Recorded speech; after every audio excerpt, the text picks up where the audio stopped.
There's no doubt that FromSoft have constructed one of the most incredible catalogues of boss fights in all of gaming. From 2009's Vanguard Demon to Everdark's Sovereign Gladius in the Big 25, they range from spectacular to somber. While there's many a shining star in their ranks, I won't deny that the roster is stained by plenty of black blotches. These past few months I've been ranking the bosses of every game in the Soulsborne series, and today I'll bring it all together to give you my complete ranking of every boss from Demon Souls to Nightreign. Yes, that means all of them. As always, a quick reminder that this list is simply my personal opinion on this subjective medium, and it's not superior or inferior to anyone else's. While I encourage you to share your own in the comments below, please just be respectful of others. Nobody is lesser than you because their opinion differs from your own. All that said and done, let's dive in with what I consider to be the worst boss FromSoft have ever conceived. Where do I even start with this utterly miserable excuse for a boss fight? It ticks every box for detestable soulsborne bosses. Janky and difficult to read moveset, status effect that instantly kills the player and takes a skill out of the encounter, and a bunch of regular enemies mindlessly thrown into the arena to gank the player. What's worse, it's a reused boss that doesn't even have a role in the story, and not just a reuse of a random field boss, but the introductory remembrance boss. But the one in Rao Ruins does everything wrong and has absolutely nothing to redeem the fight. I never thought Soulsborne's biggest and best DLC would have the worst boss in the series, but there isn't a fight that frustrates me at how unforgivably awful it is as much as this. Not even the Royal Rat Authority. As I've just said, Dark Souls 2 is a game I honestly think is heavily overhated, but the Royal Rat Authority is just so unforgivably abominable that I can see why people would question that. Before Shadow of the Erdtree released, I would have declared it the worst boss in Souls. I truly have no idea how they top this fight. This absolute fart fest of a boss is so pitifully designed that I have trouble believing it even originated from a From Software game. It begins by committing two of the greatest cardinal sins a Souls game can commit, by throwing a bunch of regular enemies into a boss fight that give you one of the worst status effects in the game. Seriously, what were they thinking with this boss? I don't understand. It's not even as if the main boss itself is good. Even on its own it would probably be in the bottom tier. It's just a worse version of Sith, with DS2's trademark janky hitboxes, an uninteresting moveset and a healthy helping of crappy camera to boot. I don't even want to talk about this unfathomably terrible boss anymore, so let's move from one awful encounter to the next. I can already see the steam coming out of many of my viewers' ears. Don't get it twisted, Dark Souls is a phenomenal game, but there's no denying that it has some completely unreasonable difficulty thrown in. As with all early Souls games, Gravelord Nito has this in spades. The fact that you have to take mandatory fall damage when entering the arena is just ridiculous. Well, actually, you can use the Silver Cat ring to take less fall damage. To the people that use that excuse to defend this boss, I don't like you. But I would be able to look past it if the boss himself was any good. I complained in the Demon Souls boss ranking about the worst boss of that game, Fool's Idol, having regular enemies thrown in the arena with the boss. Well, actually, you can use Nito to kill them. I don't care. Seriously, please be quiet. It's still not a good design decision. Nito himself has a mediocre moveset, with the Toxic Spike being a particular offender. He doesn't even have the luxury of having a pleasant run back. You have to go through the absolute worst area in the game for about 2 minutes every time you die to this bum of a boss. The fact that any boss ever managed to be worse than this is a miracle to me. But we'll get to that with the next boss ranking. We all knew it was going to be near the bottom. While I don't personally have it at the very bottom of the barrel, it's undeniably a terrible fight. There's no depth to the combat whatsoever. You just have to position so you don't get thrown into the pit of despair. Everything that needs to be said about this boss has been done to death already, but I felt I needed to take at least some time to voice my hatred for this unfinished fumble of a FromSoft fight. 3 entries into the list and the fans are still mad at me, but it's undeniable that Seath just isn't a very good boss. His run back is egregiously long and makes even fighting him tedious every time. Pair with that Seath's bland move pool and unengaging combat, and this is a boss that absolutely deserves to be in the bottom 3. I hate this boss. The fight itself is as repulsive as the boss's design. I would be okay with having to kill the regular enemies around the arena if the One Reborn was actually a well-designed fight. I never hated it in the Tower Knight. As it stands, it's just a chaotic mess of flailing limbs that doesn't even pose any form of challenge. There's a theme in the lowest tier of this list. Many of the bosses will have regular enemies dumped in the arena. It almost makes it seem like it's not a good design trait. But what do I know? I've never come up with a boss that rivals the masterpiece that is the Royal Rat Authority. Elden Ring has many unremarkable duo fights, but for the most part they're just disappointing. The Abductor Virgins are genuinely unpleasant to fight. They don't complement each other in any shape or form, and even using a Spirit Summon, their aggro feels ridiculously difficult to manage. I don't like this boss at all, and I have absolutely no problem calling it my least favourite boss in Elden Ring's base game. What a stupid boss. It's two regular enemies which no one liked in the first place, dumped in a room with a boss bar slapped on top. There's no reason to like this boss. It doesn't even deserve to be a boss, and we'd all be better off if they didn't exist.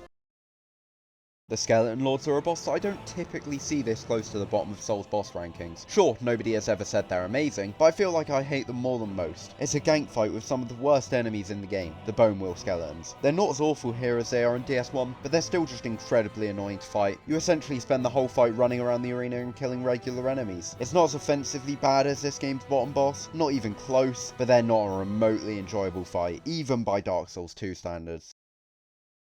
Dear God, I despise this stupid, decaying, shriveled prune of a man. Seriously, what is his problem? His moveset is passable, but the fight presents you with two options. Combo him into a corner and trivialise the fight, or try to fight him properly and get one shot by the cool beyond. It just sucks. I actually like having to trap him, and think it makes the fight far more memorable, but on repeated attempts it just becomes annoying. He's not as despicably awful as the lower entries, but man, I really wish this fight didn't exist. The presentation surrounding this fight is fantastic. Rom has a stunning arena, enticing cutscene following the fight, and leaping to the lake to find the boss is such a cool way to find him. Unfortunately, the combat is just lackluster. It's yet another boss that throws regular enemies at you, relying on them primarily to pose a threat. Rom's own move pool isn't terrible, but it's far from passable, and when paired with the large number of leaping spiders, this boss becomes incredibly annoying to fight.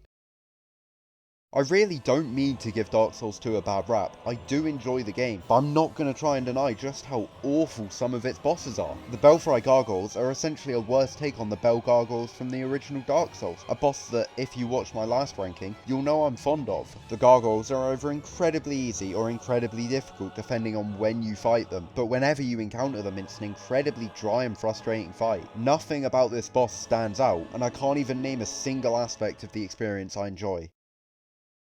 In the major boss ranking, the full-grown variant of this boss claimed the bottom spot, and this one's slightly weaker. Falling Star Beast is just annoying to fight. His moveset's frustrating and makes it difficult to actually interact with the boss. It's an uninspired encounter that brings nothing to the table.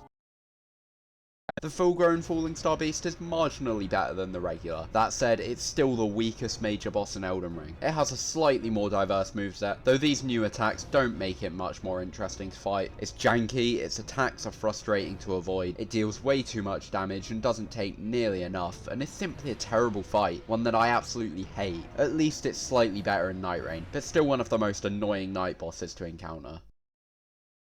Fool's Idol is an awful boss. It's often overlooked, but this is in fact a gank fight. But what's better than a gank fight? A gank fight with traps on the ground that pin you in place and guarantee you get hit by the boss's attacks. And why not? Let's make them go invisible after a second. That's surely enough time for the player to memorize the placements of all 6 of them. It's totally fair, don't worry. Yeah, it's not even remotely close to balanced. If there was any real way for the player to keep track of the traps, it would be a good mechanic, but they can't reasonably be expected to be aware of every one of them when they're only shown for a second, and often you'll be at a bad angle, unable to see where some of them spawn regardless. But you know what could make this fight even better? Ads! Everyone loves ads. Nobody's ever complained about bosses having random enemies mindlessly dumped in the arena with them. It makes every boss better. What reason would we have not to do that? The Fool's Idol is excellent evidence of the incompetence of FromSoft's design team back in 2009 when it came to balancing their difficulty. They didn't consider the ability of the player to respond nearly well enough, and it just makes this fight utterly miserable. Even if you get lucky, manage the traps and the enemies, deal with the multiple opponents hurling projectiles at you, as is always great in these games, the fight still sucks. It's a repetitive attempt to chase down an enemy who has no way to fight back up close, and relies on making you physically unable to dodge her attack to deal any damage at all. It's an utterly pathetic attempt at boss design that spits in the face of the design philosophy that makes bosses in the later Souls games so effective that everything is within the player's control. Few bosses can claim to be as boring as Gwendolyn. He has a grand total of 3 attacks, all projectiles that force you to sit behind a pillar and wait it out, then chase him down the corridor and repeat until he's dead. It's incredibly easy and brings nothing of value to the table. There's 2 glaring problems with this boss, the arena and the dogs. Everyone hates soulsborne dogs, and when 2 of them are dumped in a tiny arena with the boss, they become 1,000 times worse. The Capra Demon is a decently designed enemy, but I feel it would have been better left as a plain regular enemy in the Demon Ruins. Maybe the Stray Demon doesn't deserve to be so low, but there are plenty of reasons I've got it here. It's a reskin of the great tutorial boss, which was designed as a tutorial boss, not a mid-game challenge. On top of this, regular enemies can follow you into the arena, which is just an added frustration. I discussed my hatred for mandatory full damage with Nito, and here it's no less ridiculous. The boss itself isn't too hard, it's just everything surrounding it that makes it a terrible encounter. Many of you won't have even fought this boss. It's the only one here which isn't a part of the traditional expedition gameplay. Instead, it's actually tied to the Remembrance side quests, and thank God it is. Of course it would be better if it just didn't exist at all, but if it was an encounter we had to face while working towards the fight with the Night Lord, there would be many a justified crash out, because this is a terrible boss. You have to kill the Revenant herself. She's the one who affects the health bar, but she's supported by 3 summons, those the class can bring forth with their ability. The High Page is infamous for being one of Elden Ring's most frustrating enemies, with vastly superior speed to the player and a crossbow that feels more like a Fortnite gimmick weapon than one from Elden Ring. There's also the Pumpkinhead to pressure you and the Skeleton to punish you if you go anywhere near it. You'd think with all these enemies the arena would be sizable, but no, it's half the size of an Evergel, and bear in mind, half of that you have to avoid like the plague unless you want the Skeleton to shred your health bar. Speaking of shredding health bars, the Revenant herself has plenty of spells which deal way too much damage and can be a real problem while you're fighting her minions. The Discus of Light is just awful. Opinions on bosses in these games always differ drastically since everyone has different preferences, but the most universally hated types of boss are poorly considered gank fights like the Godskin Duo, and bosses that see regular enemies dumped in a room like Prowling Magus and Congregation, or Silksong's Growl that I've just spoken about in my latest video. The Revenant ticks both these boxes and plenty more, all adding up to an utterly embarrassing excuse for a boss fight. Many of you are going to be annoyed to not see this boss at the bottom spot. The Godskin Duo has frequently been called the worst boss ever conceived. While I don't think it's quite as bad as people say, there's no denying it's an atrociously designed boss fight. I hate the duo being able to revive each other indefinitely, since they're too hard to kill at similar times to prevent having to go through this. Unlike Ornstein and Smough, their clear inspiration, they don't follow the big and slow, small and nimble design philosophy. Instead, they're both incredibly quick, and the pillars don't do nearly as good a job at breaking their aggression as they did in the classic Dark Souls 1 gank fight. While I don't hate them as much as most, they're definitely not a great fight. This boss really annoys me. Presentation, great. Lore, great. Combat, abysmal. The attack that brings your health way down is very interesting, but not good. Especially when comparing the secret final boss to that which came before it, Gehrman. The fight just gets overshadowed in every aspect. I truly detest this fight. It ticks every box for what a boss shouldn't do. Regular enemies dumped in the arena, broken hitboxes, capable of one-shotting you. It's just an offensively bad boss. Its moveset consists of moves that force you to back away from the boss and wait for an opening, then bash at its disgusting sacks until it dies. The second phase makes it even worse, with its stupid giant hand having one of the most ridiculous grab attacks in the series. I hate this boss. Everyone hates this boss. The Ceaseless Discharge is a strange boss to rank. The fight itself is terrible, the moveset's boring and messy, however the lore and presentation are definitely interesting. I do appreciate the alternate method of defeating this boss, though it's not much more engaging than fighting its awful moveset head on. I have 2 main gripes with this boss, the moveset and the arena, which are both central aspects of a boss fight. We all know the arena's terrible, though once you get the orange charred ring, it isn't too much of an inconvenience. The problem lies in that many players will not realise you can attain this ring during the boss fight, and will be forced to contend with the lava without it. On top of this, the Centipede Demon's moveset is so unengaging, and most of the time you can't even see which attacks it's using. This boss isn't abhorrent, but it has its fair share of flaws, and I simply don't understand why they chose this to bring back in Nightreign.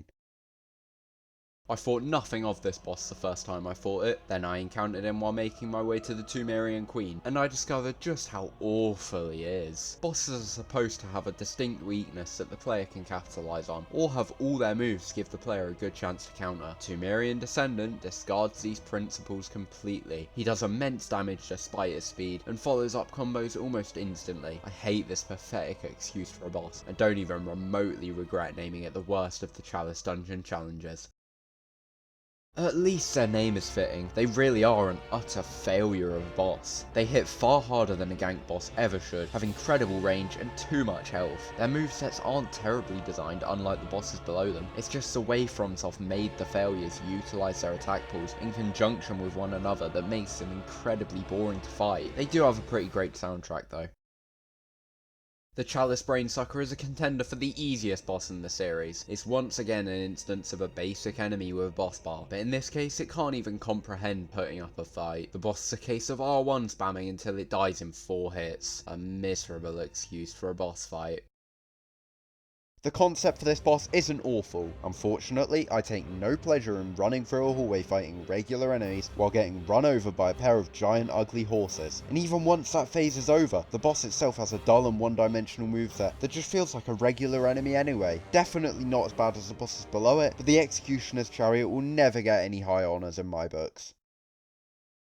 Sometimes in these games it's difficult to separate the boss from the runback. That's most certainly the case with Ludden Zalem. The Frigid Outskirts is unrivaled in just how terrible an area it is, and it serves as the runback to this boss. The entire area. The bosses themselves are decent enough, but putting them together was such an awful design choice. It's blatantly clear that they were an afterthought, and their movesets were not designed to complement each other, being taken directly from Arva's boss fight. I hate this boss. I hate gank bosses where the enemies have no synergy. I hate big beast bosses. I hate reused assets that add nothing to the experience, and I hate that stupid vision clouding, reindeer stuffed abomination of an area that is the Frigid Outskirts.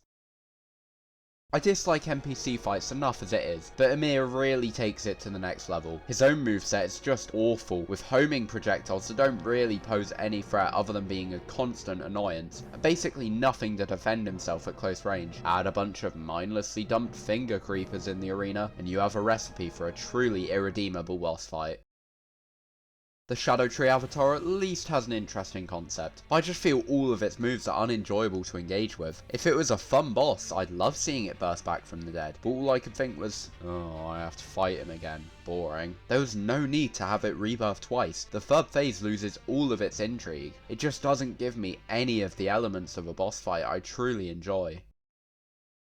Elden Ring provided us with a strong gimmick boss utilising the all-reliable Storm Ruler and Rykard. Nightreign utterly failed to replicate that success. Maris was the weakest boss in the starting roster, and nothing changes with the supposed upgrade. It remains just as dull as ever and adds some incredibly frustrating moves to the fold. The giant AoE wave is incredibly obnoxious, the Tell is nowhere close to clear enough, and if you're too close to Maris when it uses this attack, you are going to take damage. Lots of it. It does so much damage and drains your flask so quickly. On top of that, there are many situations when you can't even see the boss since it decides to fly directly above you. Maris moves around an unnecessary amount and makes it incredibly frustrating to destroy the Purple Orbs, since the boss just doesn't feel like hanging around. FromSoft gave players a ranged weapon, which on paper should amend a lot of the issues with the original Augur. Unfortunately, the developers are like Dricus Duplessis. They can't read. The fight still largely consists of mindlessly chasing down the boss to actually deal any damage to its egregiously vast health bar. But absolutely the worst element of this fight is how it completely invalidates most everything you do on the 40-minute runback. The weapons you find don't matter, most buffs you can get don't make a difference, and worst of all, your choice of character is almost entirely disregarded. It's an awful fight that makes Nightreign's worst boss even worse.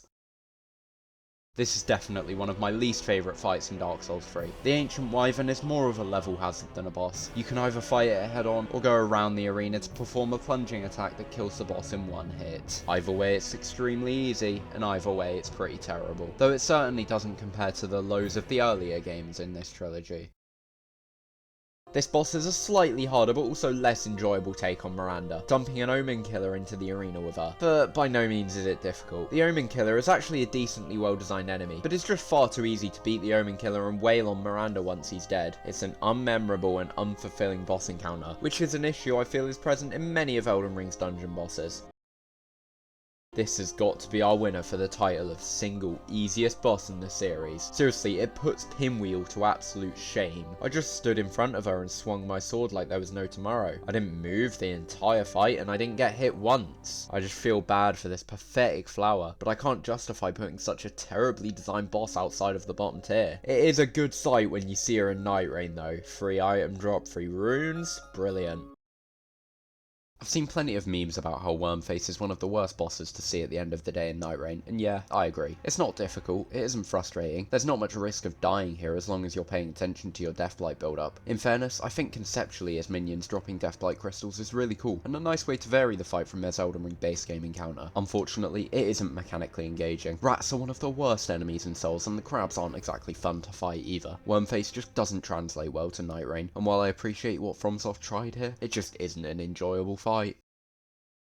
God, this boss sucks for melee players. He has so many get off me attacks, and the Meteor Rain, while cool, forces the player to just wait behind a tree until it finishes. I'm sure if you fight this boss as a sorcerer it's enjoyable, except for the fact that playing as a sorcerer isn't fun in the first place. A perfect example of how to tarnish a fantastic introductory boss. For many players who miss Soldier of Godric, the Tree Sentinel will be the first boss they encounter, and it serves that purpose excellently. I think I had it in my top 10 major bosses in Elden Ring. The Tree Sentinel duo, however, has none of that appeal. By the time you reach them, a single Tree Sentinel will pose little threat, but even so, two of them will still be a huge challenge. The fight essentially becomes a case of luring one Sentinel away from his buddy, at which point it's just a rematch against the Tree Sentinel, but with none of its merits. I honestly have no idea what Miyazaki was thinking putting this boss in the game.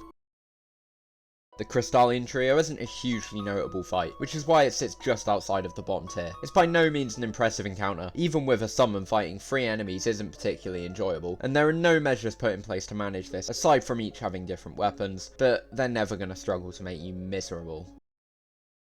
The Deathbird finds itself this low due to its incredibly uninspired moveset. It is thoroughly unenjoyable to fight, and the presentation is forgettable. The boss does nothing to make itself stand out, apart from being incredibly janky. Similar to its lesser variant, the Deathrite Bird is a mechanically uninteresting fight. At least this one has slightly cooler visuals.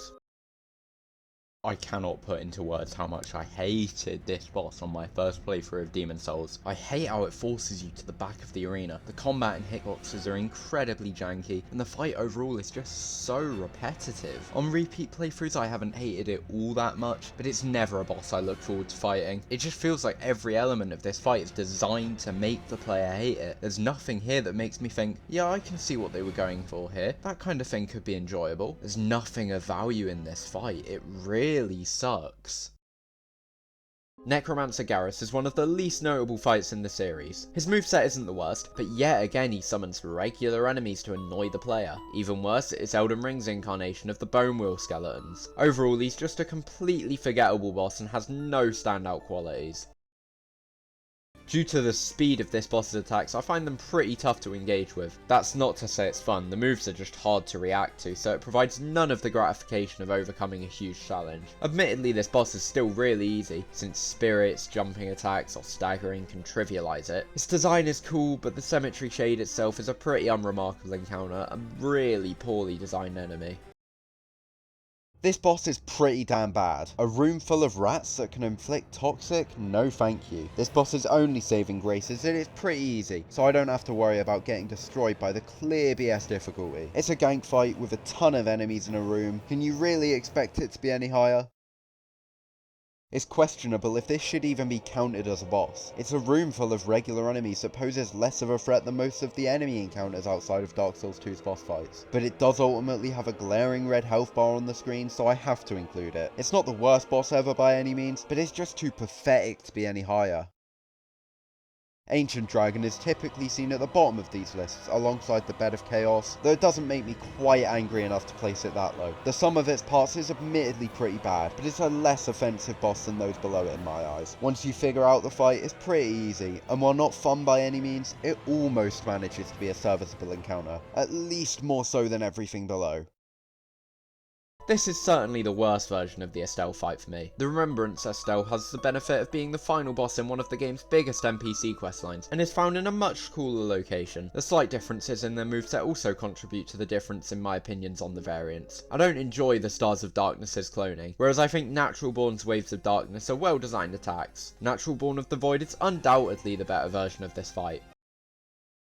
Esgar is kind of like Elden Ring's version of the Capra Demon. He throws a pair of soulsborne dogs at you, though in this case at least the arena is much more tolerable. Unfortunately, I don't love fighting against a Reduvia, the weapon of choice for this boss. All this adds up to make a rather unremarkable boss fight. This is a completely forgettable boss to me. It brings nothing new or unique to the table and only serves to fill out the boss roster. It doesn't do anything unforgivably badly, but it's a completely unnoteworthy encounter. This boss has one of the jankiest movesets in the series. It's a complete mess from start to finish. You can barely even tell what the boss is doing half the time. The tree spirit drops the ball on all the best parts of Souls boss fights, leading to it being a pretty bad encounter overall. That's only made even worse by the awful status effect. Similar to its putrid counterpart, the ulcerated tree spirit has an incredibly messy moveset which is completely unenjoyable to engage with. It suffers from exactly the same problems as the putrid variant, other than the lack of the terrible status effect. The Demon Fire Sage has none of the strengths of the original Asylum Demon, though it also doesn't suffer from all the flaws present in the fight against the Stray Demon. As a result, it sits as an utterly forgettable boss, though its existence doesn't particularly frustrate me. Yet another unnecessary boss to pad the roster, perhaps the most irrelevant one of them all. The fight against a single Dragon Rider was decently enjoyable, however this just feels like it exists to fill an empty boss slot in Drangleic Castle. It doesn't help this gank that it's followed by a much greater boss either. I'm sure people are likely to be surprised seeing Xenosax this high. She's the worst dragon boss in the game, nobody will dispute that. There's little to differentiate her from Lanceax, and every change they did make is a negative one. It's an ankle-chipping snooze fest made even worse by the ridiculous damage output of the lightning that spreads like wildfire through the lake she's fought in. There really is no positives here or justification for her existence, but there's nothing quite infuriating enough to put her lower on the list. I don't typically like to call any boss slop, but the Red Bear is inarguable, unbalanced slop. It's a pretty standard rule of good boss design, enemy design in general, that they should have downtime between their attacks, at least enough for the player to get in strikes of their own. Elden Ring is already demanding in this area, with bosses weaving attacks together more quickly than in previous games, but while you're in range of his strikes, the Red Bear never stops attacking. He also gets some utterly obnoxious iframes, notably when he goes for a jumping attack. It basically forces you to trade attacks with him, or he's just going to dodge all your attacks. But he deals so much damage, stacks bleed on top of that, and just unleashes so many attacks on you in such a short period of time, it just isn't fair. He's not even hard, he's a walk in the park as so many NPC style bosses are, but there's not a single redeeming quality to his design. It's really difficult to rank King Alon, since he's more of a lore detail than that actual boss. He's undoubtedly one of, if not the easiest boss in the entire series, and his moveset is incredibly boring. I do appreciate the value his pathetic nature provides to the lore, but as a fight there's no justification for it being higher on the list. The Old Monk feels very similar to Gideon Ofnir, being an unbelievably easy mage fight that doesn't provide much of value due to how little resistance he puts up. It was a cool idea that would be used better in later fights, but neither the online or NPC variant bring much to the table.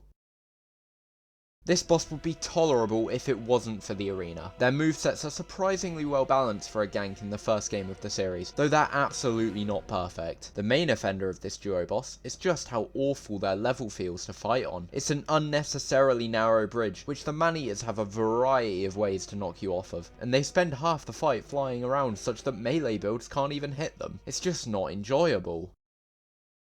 Adele was already one of my least favourite bosses in Nightreign, and his Everdark variant just made him worse. He retains all the extreme jankiness in both his moveset and the camera, and just accentuates the frustration with the giant tornado forcing the player to run away and stalling out the fight to a frankly annoying degree. Ah yes, running away. Riveting gameplay. I don't like any of the changes they made to Everdark Adele. They do nothing to amend the issues I had with his original fight, and everything they added was a detriment to what was already a poor fight, making it ultimately really lame.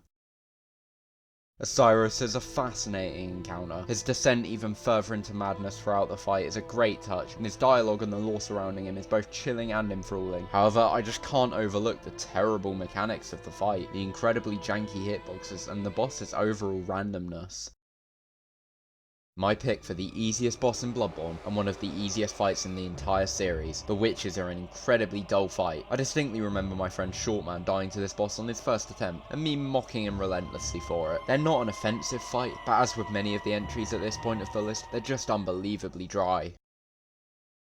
Celestial Emissary lands slightly above the witches purely because they're a little more visually distinctive. I do think it's a slightly more challenging encounter, but that's by no means me calling them difficult. They're an uninspired gank with nothing unique that makes me believe they deserve to be any higher. While the Moonlight Butterfly isn't a very interesting boss, I do think it's a little better than it gets credit for. Granted, not by much, but I find it a largely inoffensive, if unenjoyable encounter. Don't get it twisted though, it's still not a good boss. This is probably the most forgettable boss in Dark Souls 3. It begins as an NPC style battle, with regular enemies thrown in to gank you. The second stage sees a giant wolf akin to Sif joining the fray, but its moveset is basic and unengaging to fight. Given just how unremarkable it is, the Gravetender and Great Wolf definitely deserve a spot in the bad tier. The Lamenter really does have some great concepts, such as the Horde of Clones, its unique one-shot debuff that builds up if you don't kill its duplicates, and while not a part of the fight itself, its mask turning the player into the boss is really cool and something I'll definitely be playing around with in the future. Unfortunately, the mechanics of the fight just don't quite hold up. His moveset is pretty boring and the clones get tedious to wipe out. It has some good elements to it, but the fight itself just falls a little flat. Ons was actually the first boss I fought in Shadow of the Erdtree. No, the Furnace Golems don't count, they don't have a boss health bar. I wasn't hugely impressed. Elden Ring's bosses are notoriously unrelenting and have little to no downtime between attacks, but Ons takes that to such an extreme degree that it's a little obnoxious. He just attacks so quickly that it's incredibly difficult to learn and react to his moves. He can be staggered easily, which really is the route to victory here, but that's not a particularly interesting way to beat a boss. I don't hate Ons, but it definitely wasn't a great look for the first encounter of Shadow of the Erdtree. I truly don't understand the purpose of this boss's existence. It does the exact same thing as the original and nothing more. There's no reason to even fight this boss over the normal Mimic tier. Yet another Elden Ring mini-boss attempting to fill out the boss roster.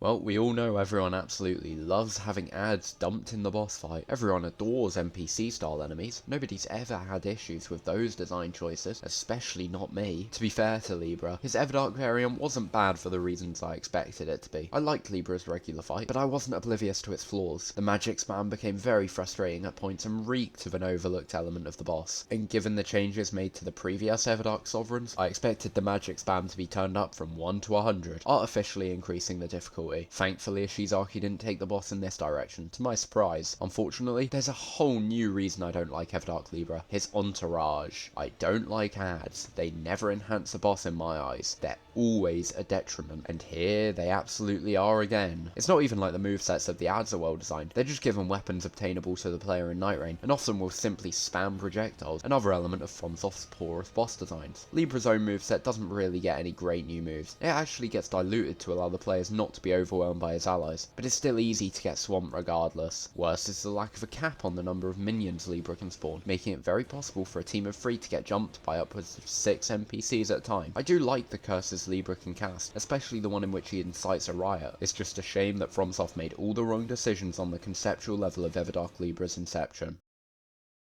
Dear God, I'm gonna get slaughtered for this pick. I wish I could enjoy Bale's fight, as everything surrounding it is incredible. It's an immense spectacle atop the awesome jagged peak, and Egon's dialogue surrounding this boss is just so epic. Bale himself is just held back by his terrible moveset. He suffers from the same issues I have with Placidusax, in that most of his moveset is just AoE spamming. Bale does have a few more melee and projectile attacks thrown in, one of the standouts for me being his flight around the arena, shooting fireballs at the player and crashing back to the ground. That move is actually pretty cool, but most of his melee attacks I just find so unintuitive to dodge, given you have to be so close to the boss to damage him, which results in you not being able to clearly read all of his tells due to Bale's immense size. At least they did make it so the player does more damage to the head. That seems to always work for FromSoft. This boss has so much potential, but comparing it to dragon fights which focus on a simple and pure mechanical challenge rather than overwhelming the player with huge spectacle focused attacks is not hugely fair to me, and this just isn't my style of fight.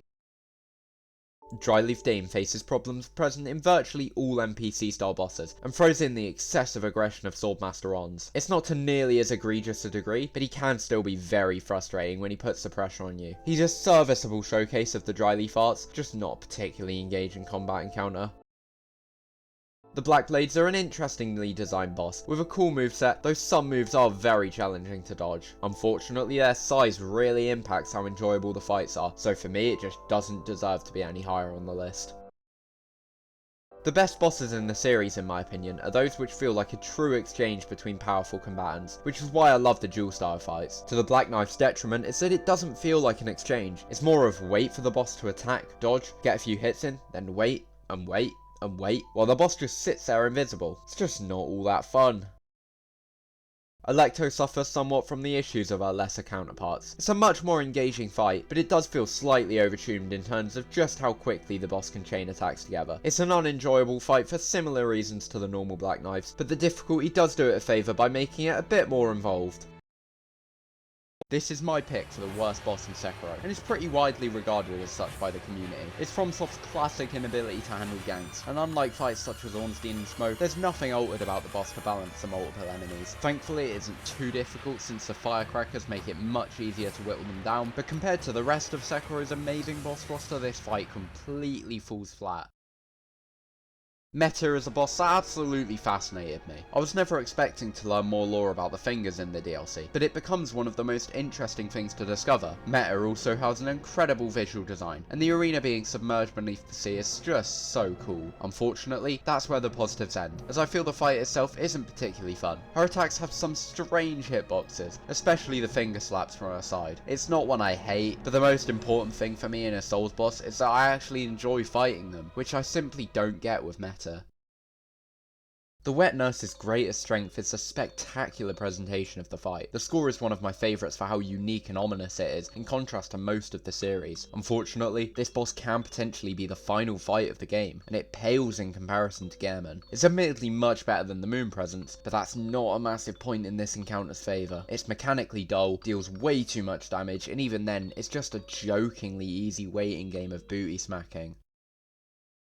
The Dirty Colossus really is the definition of a nothing boss. It comes at the end of one of the worst areas in the series, second only in this game to the Valley of Defilement, so I never complain that the fight is over in a matter of seconds, since at least I won't have to face the Swamp of Sorrow again. If this boss was placed in an easier Archstone, it might be more challenging, but no sane player will tackle the Valley of Defilement at an early enough point in their playthrough to struggle with this boss, so it's just unbearably dull. Much of what I said about Dirty Colossus can be applied to Leechmonger. Valley of Defilement is one of the absolute worst areas in the series, same as Swamp of Sorrow, so you'll already have had to endure all manner of misery to even fight the boss. The Leechmonger lands a spot above the Colossus, since its mechanics are slightly more unique. It might have the most obvious elemental weakness in the game. I mean seriously, it's essentially just like Guzma's scissor getting hit by that 4 times effective fire blast, but at least it's slightly more memorable than the boss in the area which follows.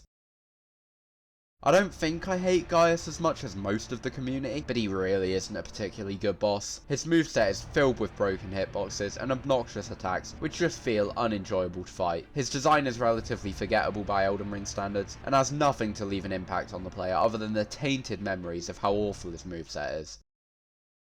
I didn't understand people's complaints with this boss the first time I fought it, but now I most certainly do. If you fight it with a summon, it's just mediocre, but attempting it without is just a mess of an encounter. I don't understand why FromSoft felt the need to add the poison mechanic, and it certainly doesn't help this boss at all.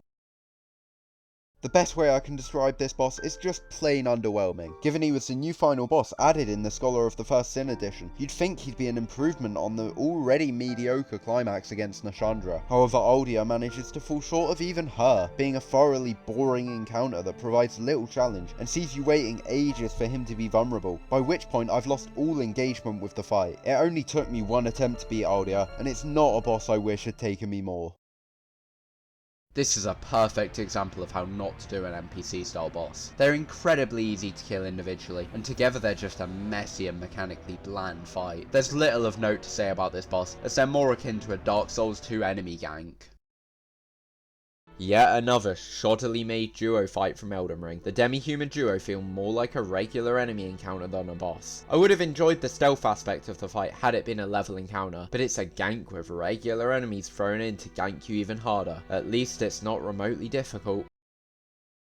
The demi-human queens all occupy the same spot in my ranking, since there's really nothing of note to distinguish them from one another. As far as the fights themselves go, I don't care for them much. The demi-humans have pretty bland and uninspired movesets, and the presentation of the fights is nothing you can't find in any other Elden Ring mini-boss. The Godskin Spirit Cooler is significantly better than this variant. The Crucible Knights are already used vastly more than they should be, which only serves as a detriment to this fight. It's less interesting than the fight with the Crucible Knight duo, and is super forgettable on the whole. This is another boss which serves as a successor of sorts to the Capra Demon. Unlike Esgar, the Omen Killer itself has a moveset which I find quite engaging, though not enough so to make me forget about the fight's usage of soulsborne dogs.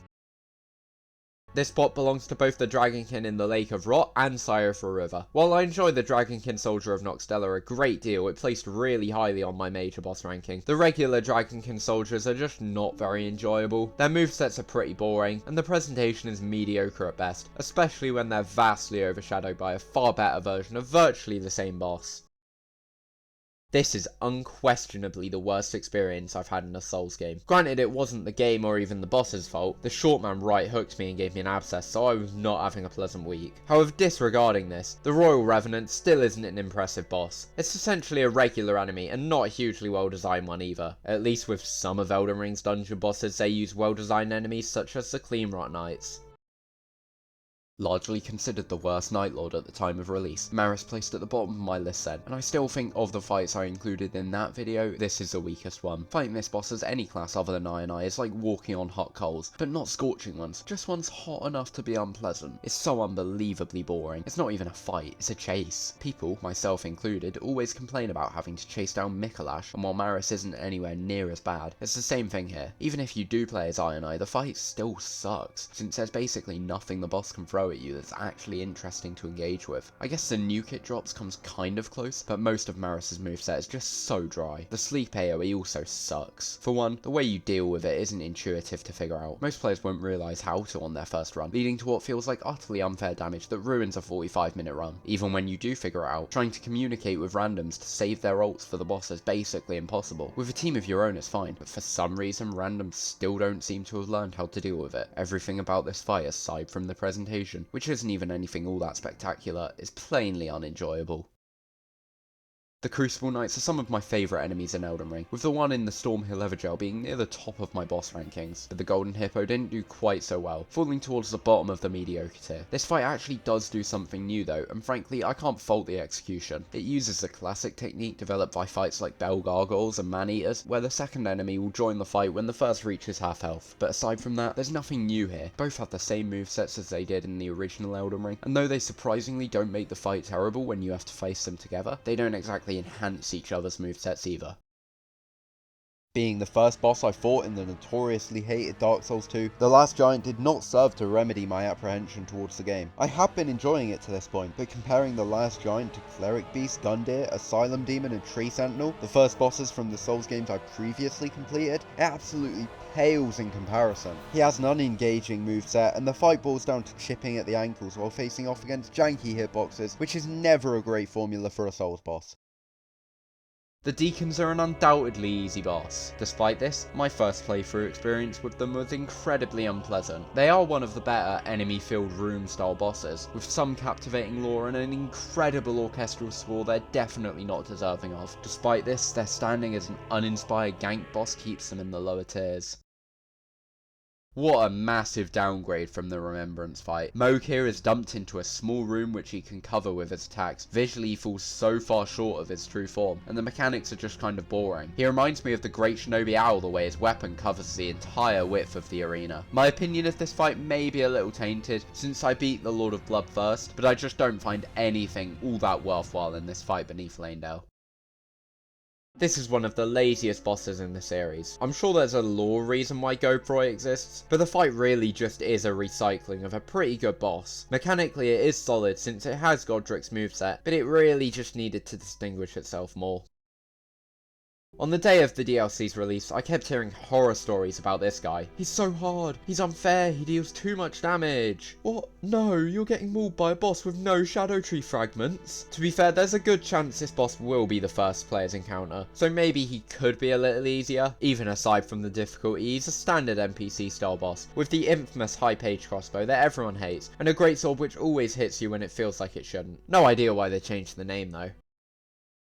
Definitely my least favourite dragon fight in Elden Ring's base game. Borealis suffers from a severe case of frigid outskirts syndrome. That is, I struggled to actually get my bearings during the fight. The dragons already provide enough of a challenge to the camera, and the oppressive fog does nothing to help that.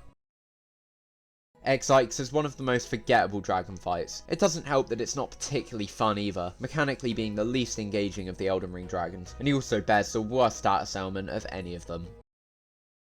Adula would be a fair bit higher on the list since the locations you encounter her are fitting and visually it's a great fight that feels straight out of Dragon Age. Unfortunately, just when you really start getting into the fight, she flies off, a decision which I personally feel takes away from the engagement. Some people may appreciate this design decision, however it just doesn't sit well with me. Smaragd is slightly higher than Adula, since the fight is all one part. Other than that, the presentation is definitely weaker, though mechanically they're very similar. Concluding our long streak of Elden Ring main game dragon bosses is Caelid's Flying Dragon Grail. The setting for this fight adds to the encounter for me, since it's confined to one bridge, which somewhat remedies the issues I have with the dragons lower on the list. His move pool is largely the same as Agheel, so I think he belongs at the top of the string of Agheel clones. We may have finished the string of base game Agheel reskins, but there's more to come in the DLC. The Ghost Flame Dragon does have a really interesting visual design, and I especially appreciate the encounter which sees regular enemies fighting the dragon alongside you. It doesn't change much mechanically from the base game bosses, but it at least does enough to justify being higher than any of the other wyverns. The Jagged Peak Drake ranks as the highest Agheel reskin, though once again it hardly differentiates itself. Visually it's perhaps my favourite alongside the Ghost Flame Dragons, but the lightning is a nice change to the fight, and the Drake does at least offer something somewhat fresh in terms of gameplay. It's hardly a significant change, but it's the best of these dragon clones nonetheless.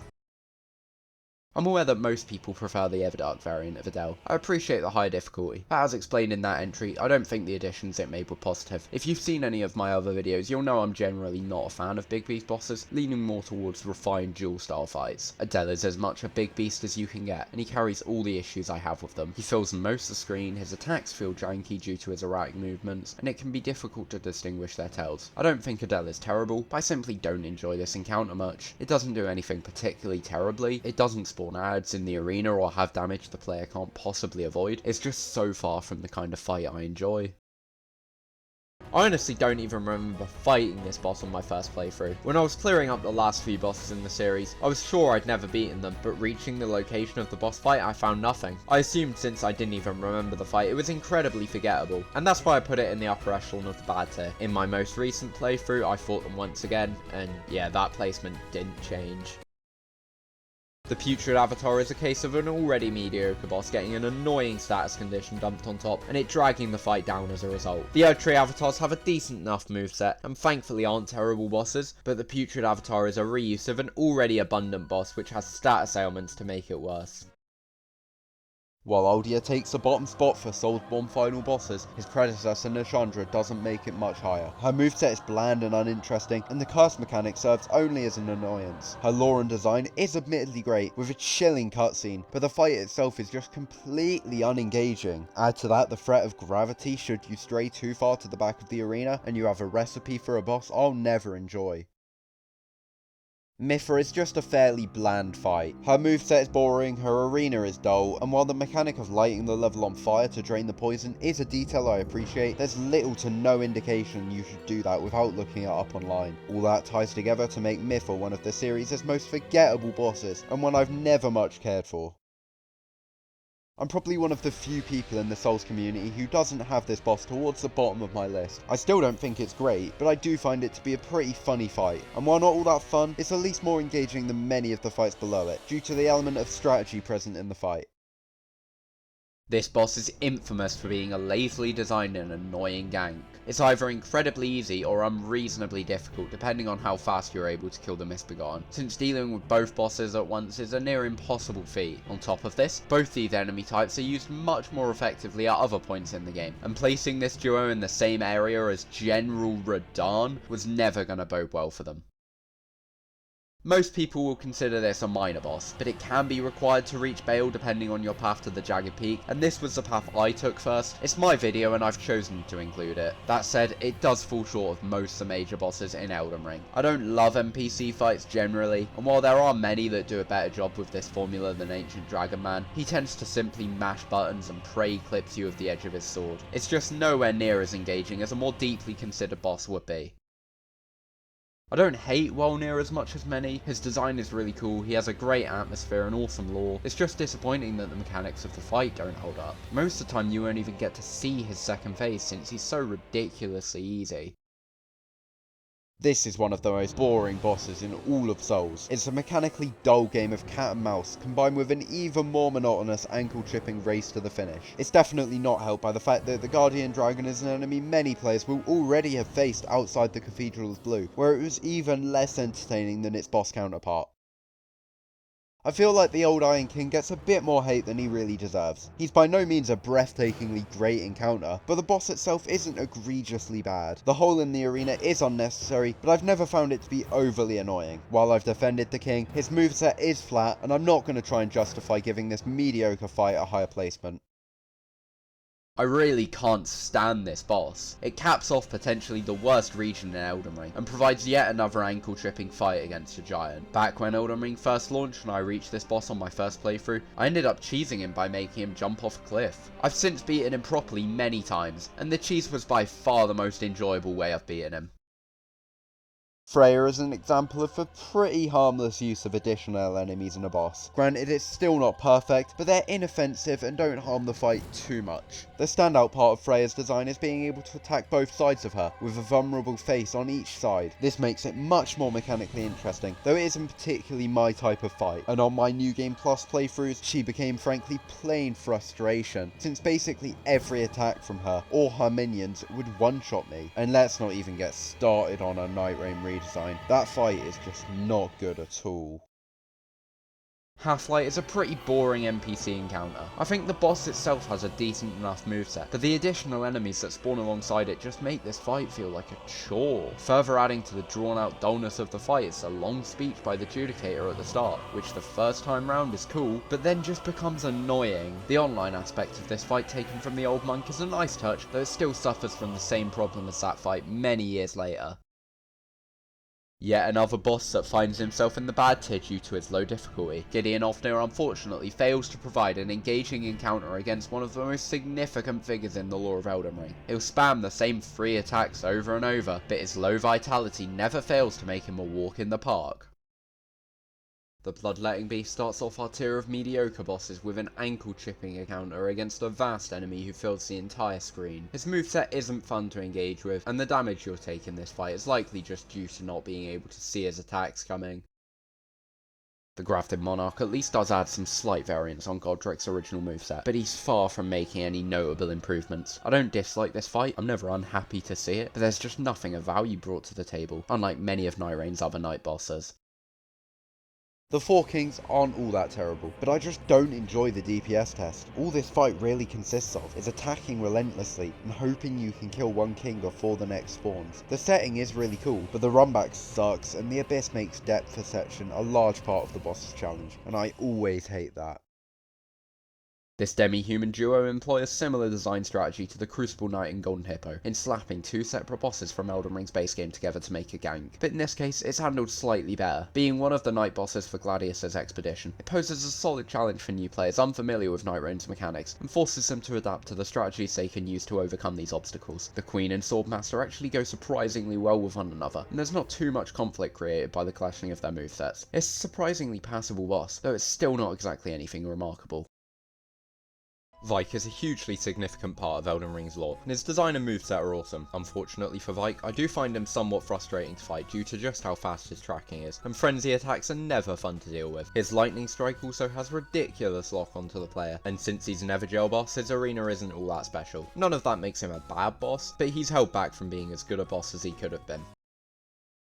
The Champion's Wolf is such a downgrade from the Red Wolf found in Raya Lucaria during the main progression. That boss was an original encounter with a great moveset that provides a decent challenge at that point in the game. The Red Wolf of the Champion is just a reskin of the existing boss, which utterly fails to provide any challenge since it's just slightly scaled up, yet still has no significant health to speak of. This is another classic T-Star Donuts hot take, and I know I'm going to get some angry Radagon fans raising their pitchforks for this placement. His design is great, and the use of the main Elden Ring theme is a great touch, but his invisible teleportation is a terrible mechanic. It would be okay if he couldn't begin attacks while invisible, but he can start charging an attack while he's invisible, and it comes out the moment he reappears, making it basically impossible to avoid. His attacks also chain together way too fast, and I find him to have the most offensive uses of delayed attacks in the game. His Holy Slam attacks all have pretty questionable hitboxes, and the turning speed during his attacks is absurd. All these factors go together to create a fight that I don't outright hate, but find frustrating, and a perfect example of every gripe I have with Elden Ring's boss design philosophy. Solaria is yet another reskin of an already overused enemy, which is better in nearly every other encounter. It doesn't help that she's dumped at the back of a secret area following a convoluted questline, meaning the majority of players will never even encounter her. O'Neill is an unremarkable fight. To his credit, the fight uses ads better than the majority of FromSoft bosses, but it's still not hugely engaging. The boss himself has a decent moveset, though it's vastly improved upon by his later variant in Command and Isle. The Magma Worms scattered around the lands between are fine enough enemies. Their movesets are relatively varied, though compared to the quality we expect from bosses in the Souls series, there's really nothing to justify this boss existing, given there's already a Magma Worm, which, depending on your path to Altus Plateau, could be a main game boss, and will likely be the first one you encounter.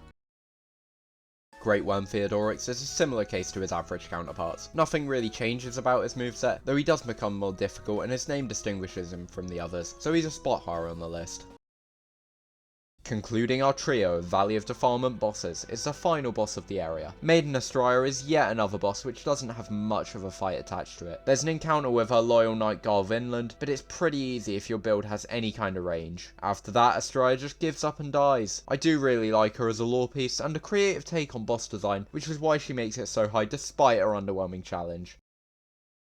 Dragon God is a boss which gets far too much of a bad rep in my opinion. I did admittedly play the PS5 remake of Demon Souls, and I wouldn't be surprised if people who played the original had to deal with a much jankier fight than I did. Despite this, there's just nothing in the fight that puts me off so badly to say it's one of the worst in the series. They at least tried something here, and the boss is thankfully very easy. It's far too much of a waiting game and gets incredibly repetitive, but it's a serviceable set piece, more akin to a level hazard than an actual boss fight.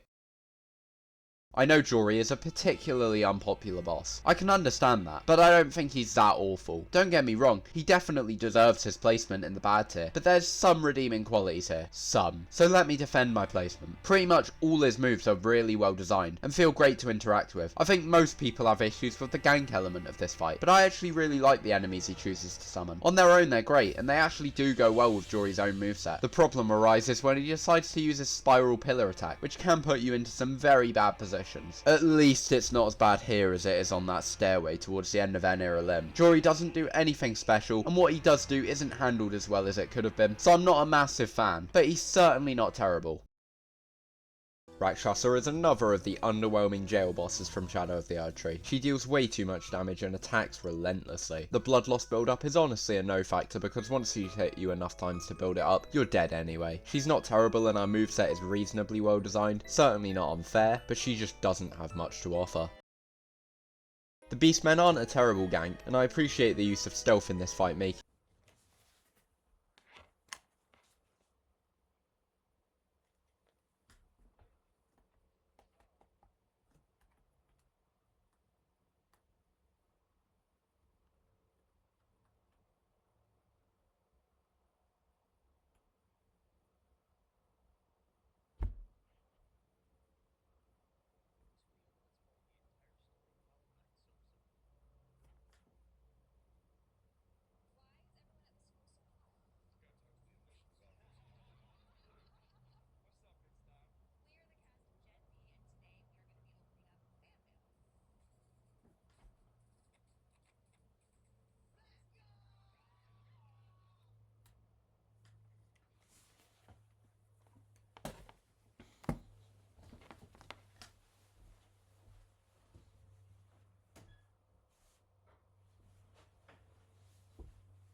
doing, and makes the fight much less engaging than it could be as a result. Niall himself is a very well designed enemy. His moveset is fun to interact with and well balanced. The fight is just held back by its opening. Seeing his spectral entourage is honestly a nice touch, but dumping two of the game's toughest enemies in a room with a boss just feels a little overtuned. Thankfully, FromSoft did choose to make Niall less aggressive while his buddies are alive, which saves the boss from being far lower on my list. The Grafted Scion as a boss I feel would have been better placed at a different point of the game. I believe that Vanguard Demon works better as a Force Lost boss, since fighting it on a second playthrough players should be able to easily overcome it. In contrast, the Grafted Scion still provides a decent challenge when returning later in the game, as well as on subsequent playthroughs. The moveset isn't all that engaging, though it does at least keep players on their toes. The Wormface is such a uniquely and hauntingly designed enemy, and the giant boss variant is honestly chilling to witness. I love the eerie forests the fight takes place in, and the horror-esque vibes of the encounter are really what makes it fun. It lands itself in the lower half of the list simply due to its moveset, which is mechanically very simple. The Cursed Blades are a cool enemy type, but I just feel like they're far too aggressive to be great. In similar vein to the Red Bear, Labirith chains attacks so quickly that you're essentially forced to trade with the boss, but she has absolutely no health whatsoever, and doesn't deal enough damage to threaten you. She really is the opposite of the Red Bear. I don't dislike the fight, but it never feels like I'm learning her moves or mastering the boss, so it falls in the mediocre tier. I don't hate this fight, and did somewhat enjoy wiping the floor with this poor Chalice dungeon pushover. I don't have much to say about the Silver Beast, since it feels more akin to a regular enemy than an actual boss. Probably even easier than the Brain Sucker. The Elden Beast is a very mediocre boss that is incredibly underwhelming for the final boss of my personal favourite Souls game. The fight becomes such a slog since the Elden Beast spends most of the fight just swimming around the arena, but at least now the player has access to Torrent to close the distance. His moveset is somewhat passable, the Elden Stars is yet another unreasonable tracking attack to add to the pile. The fight is spectacular visually, but as a combat encounter that naturally gets compared to bosses like Ishin and Soul of Cinder, it falls far short. Caligo was my favourite boss in Nightreign behind Hellstorm, but unfortunately this is yet another case of the Everdark Sovereign weakening the encounter. Caligo was already a fight with notable flaws, though they didn't take away from my enjoyment too much. But here they gave the dragon such a vast health bar that these issues are accentuated to an immense degree. His scattering of ice around the map can prevent you from really closing in on him and drag the fight out a fair deal. This is paired with his constant flying around the arena, dragging the encounter out even more. Chasing him down isn't quite as bad as in Maris's fight, but it's never fun regardless. As far as his new attacks go, I am a fan of them, especially the one where he blows up the crystal to create a small tornado, since unlike Adele's it doesn't force you to run too far and you can actually still attack the boss if you stand behind him. But none of his attacks really enhance the fight, and when the vast health bar has such a hugely negative impact on it, a couple of enhanced moves just aren't enough to redeem it. I would have expected to hate this boss, but it's actually executed fairly well. It's perfectly tailored for Nightreign's free-player oriented gameplay, and while they do still change targets erratically, they're actually much more consistent than the Dog Trio in Gladius' second phase. The Tree Sentinel is already a great enemy, and the Horseback Lanedale Knights are excellent choices for his crew. Even the Draconic variant is still pretty solid. The fight is just really well designed overall, and while it doesn't bring anything special to the table, what it does have to offer is well handled.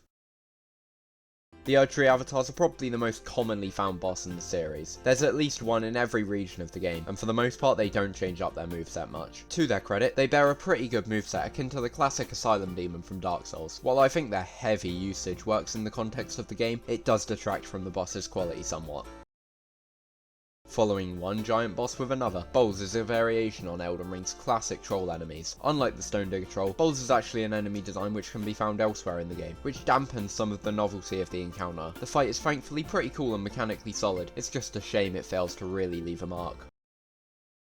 Lanceax is a visually amazing encounter. The red lightning is such a nice touch, and her attacks are all fun to interact with. The reason this fight isn't higher is due to the issues faced with many of Elden Ring's dragons, with the best way to approach the fight being hacking at the legs. I'm also not a fan of the fight being interrupted at half health, but I do enjoy it on the whole. Agil is the blueprint for the dragon fights scattered throughout Elden Ring. Since it's typically the first you'll face, it has a lot more uniqueness than the others. The surprise of the dragon swooping down on you is a great moment, and mechanically this fight doesn't feel repetitive like the others since it's the first time you've battled a massive flying beast. Agil is a landmark for the spectacle provided by the bosses in Elden Ring. The Crucible Knights are better than most duo bosses. They're one of my favourite enemy designs in this series, so their movesets are nothing to complain about. I do think they're a bit too aggressive to work as a duo, but thankfully this can be counteracted using summons. It's definitely made more fun with a Spirit Ash than without, but even using an ally is just an average encounter. The Misbegotten Crusader is held back due to sharing a moveset with the Misbegotten Warrior, a much more memorable and entertaining fight. It is a pretty good moveset to replicate, but the boss really plays second fiddle to its original variant. This is an enjoyable enough fight, but I can't help but feel that the Rune Bears work far better as an incredibly powerful regular enemy, akin to the Trolls of Western Limgrave. The mechanics of the encounter are okay, nothing amazing, and it does still feel like a powerful foe, but that part of the fight is made less potent when low level players will likely already have experienced the threat posed by the Rune Bears. The Red Bears are fine, they're just alright. There's slightly more variety to their movesets than the Rune Bear, but it really does just build off that base. The inclusion of some bestial incantations was a cool touch, but I'm never going to be singing Ralva or Rugalea's praises from the rooftops. These jail bosses are getting repetitive now. There's a consistent trend. They're basic NPC style fights with serviceable movesets, never doing anything special. The Dancer is fun to fight, but she's incredibly fast and unrelenting, which can just feel a little too oppressive. If she lands a hit, you're going to be wading through flames trying to get your health back, but when you are in the fight, she doesn't really have a way to stop you stun locking her. A fight that I somewhat enjoy, just so forgettable.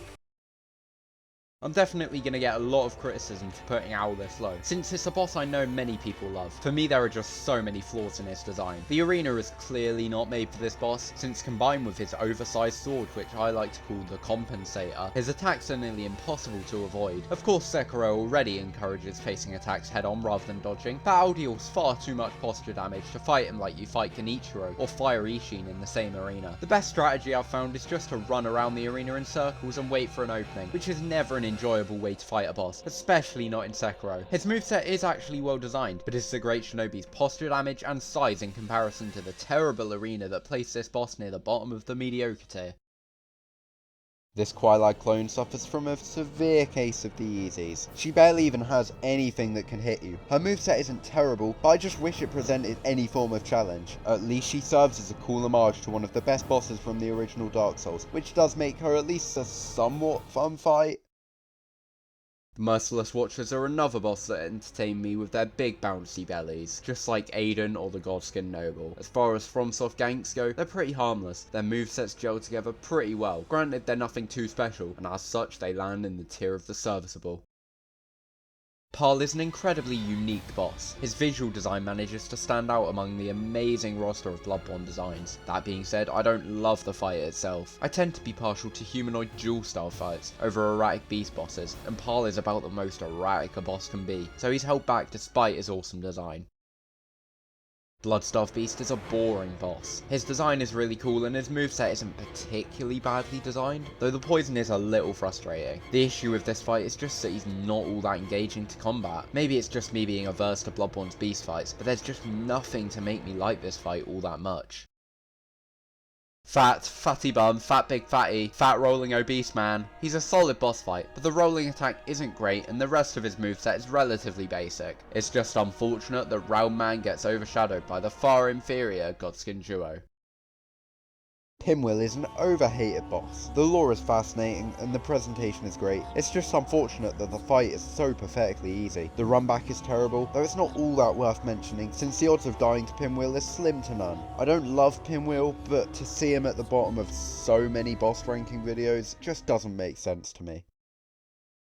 Demon's Souls really focuses on more puzzle and spectacle oriented bosses, rather than the mechanically sound and highly challenging fights of later games. Storm King has spectacle in spades, set upon a dreary but oddly beautiful cliff face amidst a swarm of smaller versions of the boss. My one main problem with the fight is how long you have to wait before the king is in range. I found I was often able to get off 3 attacks before it was gone again. It is a great visual encounter though, and introduces the Storm Ruler, a weapon which would be reused much more effectively in later entries.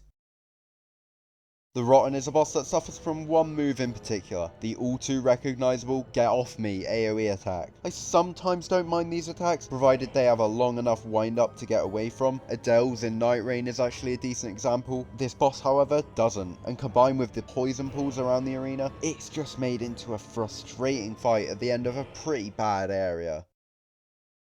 Adjudicator is overall a pretty mediocre fight. You have two options to defeat him: stay at range using a bow or magic, or hit the wound at his side until he falls down. Whichever way you fight him, it's an incredibly easy encounter. While I do find the mechanics interesting and somewhat enjoy the fight against this big old fatso, it's just far too easy and repetitive to be any higher. Up next is Soulsborne's first true boss, and overall it's an okay fight. The enemies are more a part of the boss than just ads, so it works relatively well in this case. Despite this, the fight is still mechanically void. It just consists of killing the regular enemies until you can hit the boss, and neither of your types of opponent have very diverse or engaging movesets, landing this boss alongside its counterparts in this run of passable but unremarkable boss fights. I used to despise this boss. It was definitely because I was under leveled when I first fought this age, so everything it did one-shot me. I've played through Dark Souls 3 many times since then, and while I still don't love this boss, it's definitely shot up in my ranking. Mechanically, there's nothing standout here, but nothing too offensive either. The tracking crystal is a bit annoying, as with most tracking attacks, but overall the crystal sage is a fight I don't mind engaging with on each new playthrough of Dark Souls 3. This boss annoys me. It really isn't that bad, but he insists on never giving the player a single healing window. This is especially frustrating, since nearly all his attacks will come close to killing you in a single hit, but you can't even recover that health due to fireball spam, which gets even worse in the second phase when he decides to shove his lightning up your every orifice. By God, he makes me angry.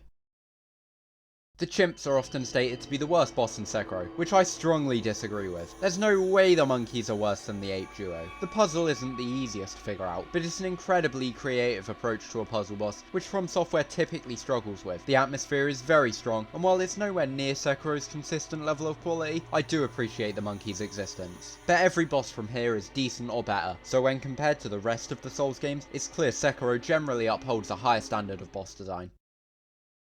Ending off our Mediocre tier with what I know will be an incredibly controversial pick. I've seen so much praise for Placidus as the best dragon fight in Elden Ring, but I don't agree. I find the fight to be a static drag of an encounter with little variety to it, and attacks that cover far too wide an area for how much damage they deal. In contrast to fights such as Mediocre and Calamite, Placidus spends most of the fights sat in one place, hitting you with projectiles and AoE attacks that force you to back away to artificially extend the fight's duration. I appreciate the visual design and lore aspects of the fight, but bar a few select attacks, I just find it to be incredibly stale in terms of combat challenge, compared to what we'd expect of powerful winged adversaries such as this.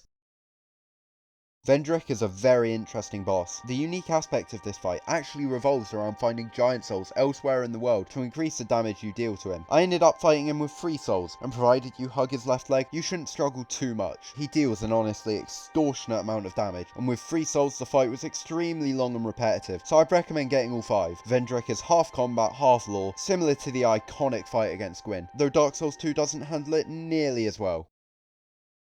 The Giant Lord is certainly cool. I love the setting of this fight, with the chaos of a battlefield surrounding the encounter with a towering opponent. He also gets points for adding to the lore of the Last Giant, since it's actually a battle set in the past. The caveat comes in the mechanics, which provide an ankle-chipping encounter akin to his older self. This fight isn't good in any way. It's a reused enemy that I never loved in the first place, with a boss bar slapped on top. It only makes it this high because of the freaky backstab opportunity. Haha, funny fisting boss. Okay, next one. Covetous Demon is a similar case to Pinwheel, being the jokingly easy boss at the bottom of every difficulty ranking. The fight is pretty terrible, but I take enjoyment from seeing this pitiful fatty rolling around in an attempt to put up a fight. Reminds me of my cat. Here sits the first boss in the Souls series, and it's emblematic of the design philosophy FromSoft have repeated in their following games, forcing players to overcome seemingly insurmountable obstacles to be rewarded with the immense satisfaction of victory. Mechanically, Vanguard is simple, sharing many traits of the Asylum Demon. On a first playthrough, it's supposed to be a false loss boss, though it is clearly beatable due to its heavily telegraphed and simple to dodge attack patterns. It serves its purpose well, and paves the way for many fights in the series to come.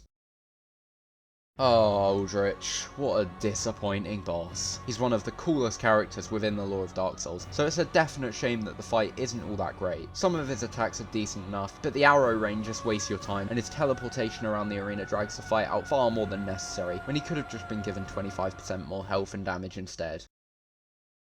My biggest issue with this fight is just how difficult it is to divide their attention. On the surface they follow the big enemy, small enemy design of Ornstein and Smoke, but their speed is relatively similar and the arena is completely empty, making it incredibly challenging to split them up. On top of this, the edge of the arena adds a third enemy to this gank fight, Gravity. I placed it this high since if you use the summon, it's a pretty enjoyable boss. However, without it, it feels pretty unbalanced and dull. Seaman of Dong, oh Seaman of Dong, sing for us your beautiful song. Seriously, who named this man? He's just a skull with a frog hide. I like it well enough mechanically, but I just find this silly little guy so amusing that it makes me enjoy this fight every time, despite its lackluster move pool.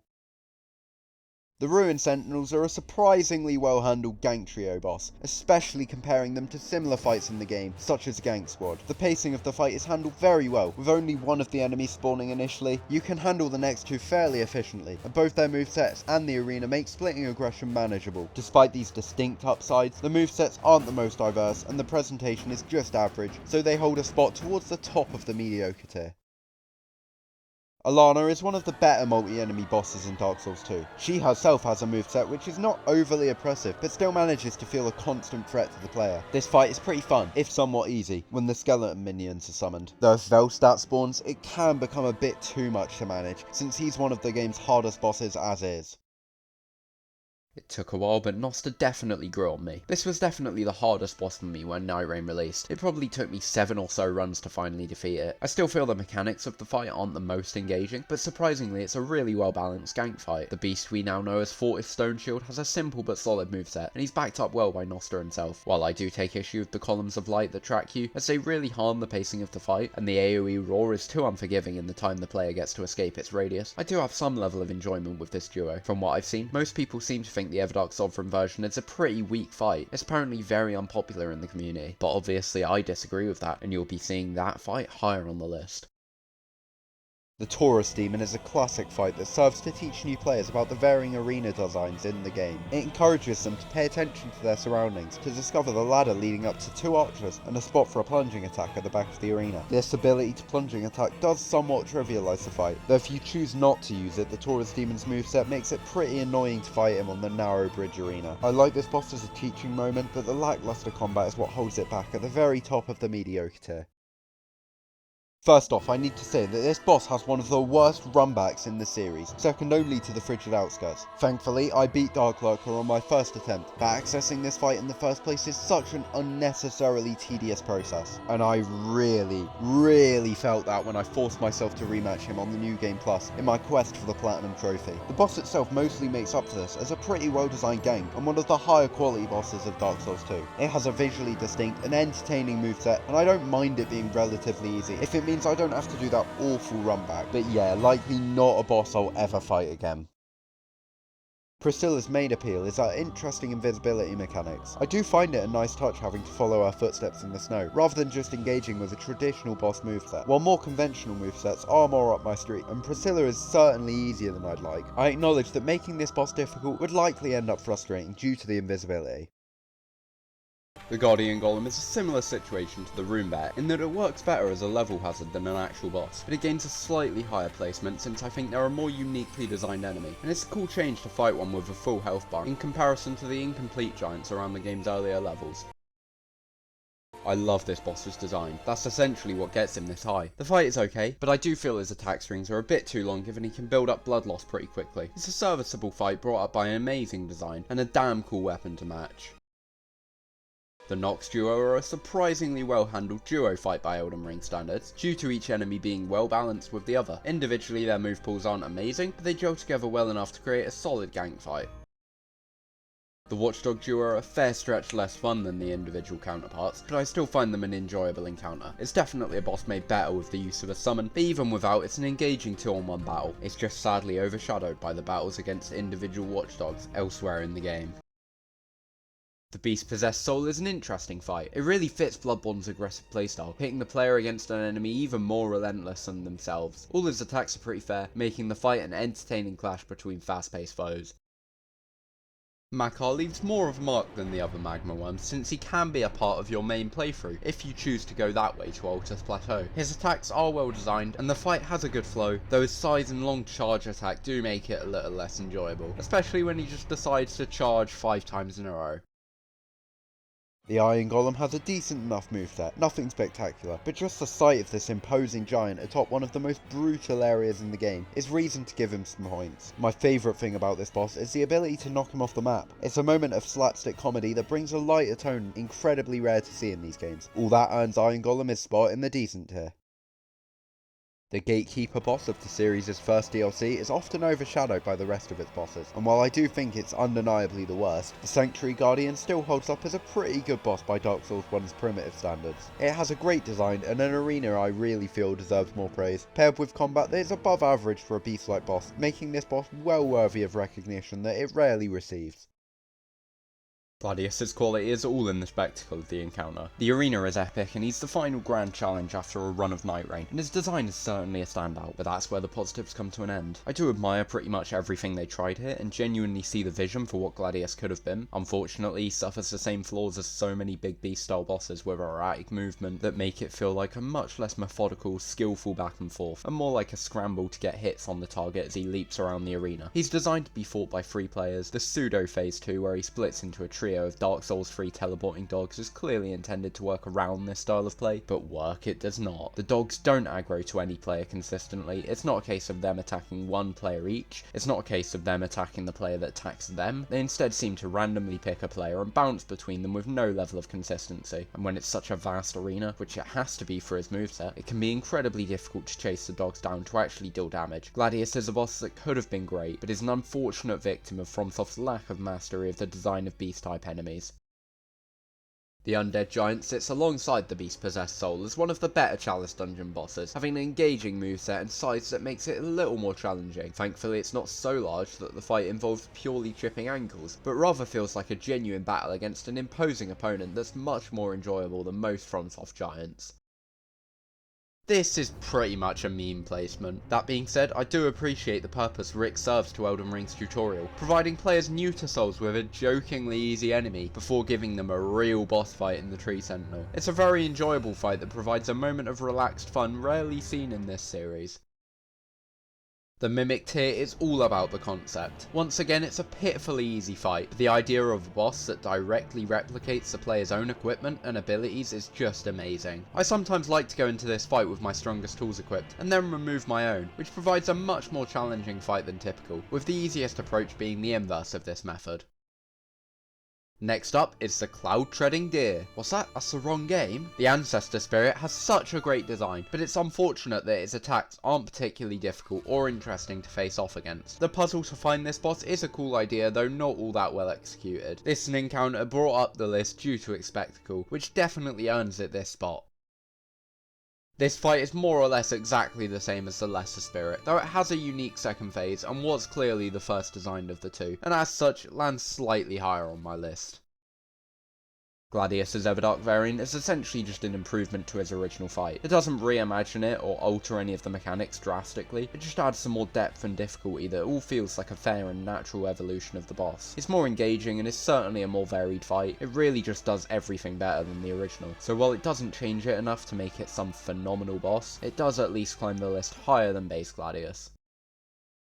This gank is an example of taking 2 well-designed enemies and putting them together to create a good duo boss. The fight works since the aggression and movesets of each Crystallian are tempered to balance their aggression, and together or alone their attacks are entertaining to avoid. Matched with the great design of the Crystallians, this provides a fun gank rare for Elden Ring. The Scaly Misbegotten bears an expectedly similar move pool to the other Misbegotten bosses. It does vary up somewhat in its design and attack patterns, which puts it a fair few spots higher than the much less distinct Misbegotten Crusader. Slapping a status effect on a repeat boss is a surefire way to make them entirely forgettable, but the Putrid Grave Warden Duelist is incredibly similar to the original, which is a solid boss overall. There's nothing really of note about the Putrid Duelist. It's fun enough, but it just does nothing to differentiate itself. The Smelter Demon is one of my favourite bosses from Dark Souls 2, especially the blue variant found in the Iron King DLC. Not only does Nightreign bring it back, but it combines the red and blue forms into one boss, making an entirely fresh encounter. Despite those positives, it doesn't change the moveset, and wasn't designed to fight against 3 players, or even 2. I'm sure in solo runs it's an incredibly fun night boss, but when accounting for Nightrein's intended gameplay consisting of 3 players, the Smelter Demon fails to adapt and becomes incredibly easy. Still very fun though.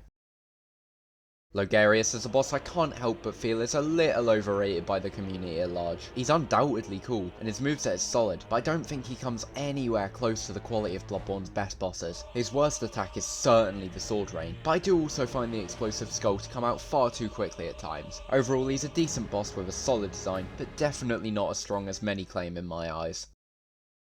Vicar Amelia was my first ever soulsborne Stonewall. She made me sideline Bloodborne and start playing Dark Souls 3. I came back to her months later, discovered that upgrading weapons existed, slapped on some fire paper and beat her very easily. She's a solid boss. Her cutscene is honestly haunting and the presentation is great, introducing us to the church related aspects of Bloodborne. I don't love her moveset and it can be somewhat difficult to see what she's doing, but overall I think she's a good early boss.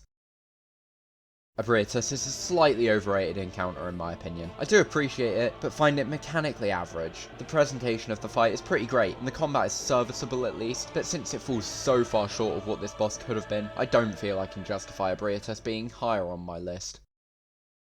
This fight does Godskin Duo better than Godskin Duo. In this fight, you can actually end it only killing each Godskin once. Seems like that might be a good idea, FromSoft. Maybe? Give it a try? Jokes aside, it's a pretty fun fight. Very easy, but fun nonetheless.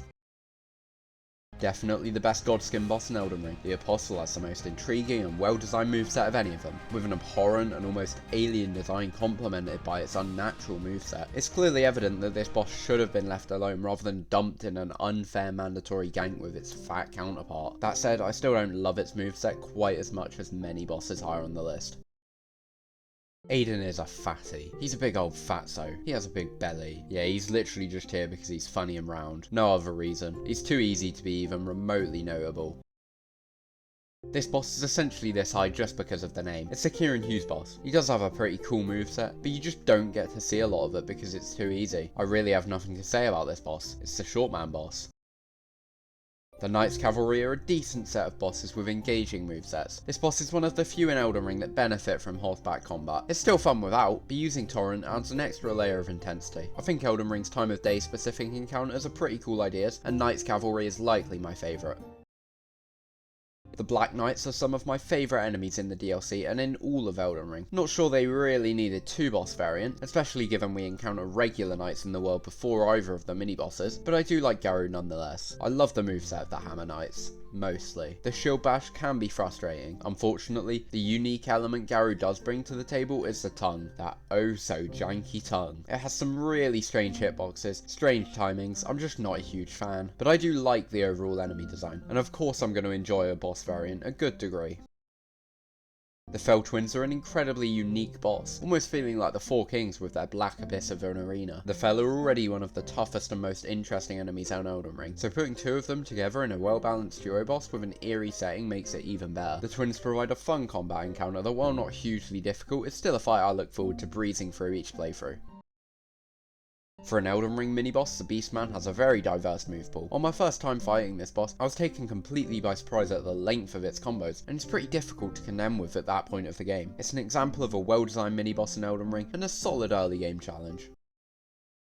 The Grave Warden Duelist is in a similar vein to the Beastman, being an early game threat with an engaging moveset. The difficulty of the fight naturally varies depending on your use of summons, but either way it provides a solid encounter that doesn't have quite enough flair to earn it a higher placement. The Pumpkinhead has all the same merits as the previous 2 entries, and as with those bosses, it was featured in Elden Ring's beta. Seeing footage of this boss prior to release, I thought it looked dull and slow, elements common in many big beast enemies, which I tend to dislike. However, when I encountered this boss in Elden Ring's release, I quickly realised it was a fun boss which was deserving of the praise I'd heard it receive. It lands a spot above the Grave Warden Duelist, simply because I find its design more interesting, though that's not to discredit its moveset. The Onyx Lord has a design I find intriguing. I love its use of cosmic magic, as this is one of the more interesting aspects of Elden Ring's lore to me. This boss has a pretty good range of attacks which are all decently fun to go up against. Where it falls off is the same areas as the past few bosses, in that it just isn't significant enough to be any higher. The Alabaster Lord is essentially the same boss as the Onyx Lord, though I find it a fair bit more memorable since it's found in an Evergel, which is a concept I really like despite not always being well executed. The Greater Amygdala fought on the path to the childhood's beginning ending is one of the more unique fights in the game, being an incredibly unorthodox encounter in comparison to most Souls bosses. It takes the most damage when attacking its head, but that puts the player directly in the path of its attacks, which deal impressive damage. Therefore you have to choose between dealing less damage and attacking the legs, being less at risk from the boss's attacks, or attacking the head and risking getting your health bar shredded. This provides a greater deal of player freedom that brings the fight above those below it, alongside its great design and significance within the lore of the game.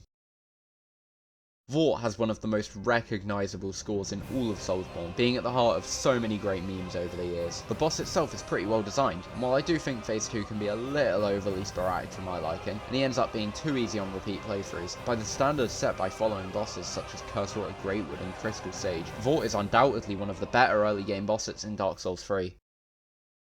My favourite part of this boss may actually be the arena. It's like something straight out of Game of Thrones with a more mystical element to it, with the spectral chairs surrounding the circular pool from which Lorette spawns. Mechanically, the fight is also solid, and I enjoy a mix of ranged and melee sorceries which provide an engaging encounter overall.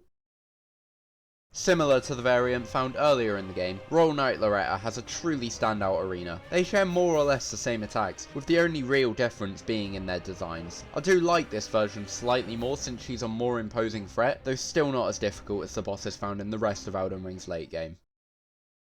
I've seen Libra be one of the community's favourite bosses in Nightreign, and while I do like him a good deal, I have to be honest that he's fallen down my list since my initial video ranking the Night Lords. There's a lot of positives here, but there's plenty of negatives as well. I like pretty much all his moves in isolation, they're all really well made, but Libra suffers from an issue many sorcerer bosses face: spam. Admittedly, it's nowhere near as bad here as it typically is. There's clearly way more thought put into his design, but it's still an issue. The worst offender is the Frenzy Pillar AoE, which you can just rip out of nowhere, and if you don't react immediately, that's half of your health bar gone. Worse is when he pairs it with some other attacks, particularly when he goes immediately into a melee combo, since it's near impossible to time your roll to avoid both attacks. As I said, there's a lot I like about Libra, but there's nothing I love. Nothing that would put him in the great tier and beyond, even without the slight negatives I do have. He's solid, just not as special to me as he is to almost everyone else.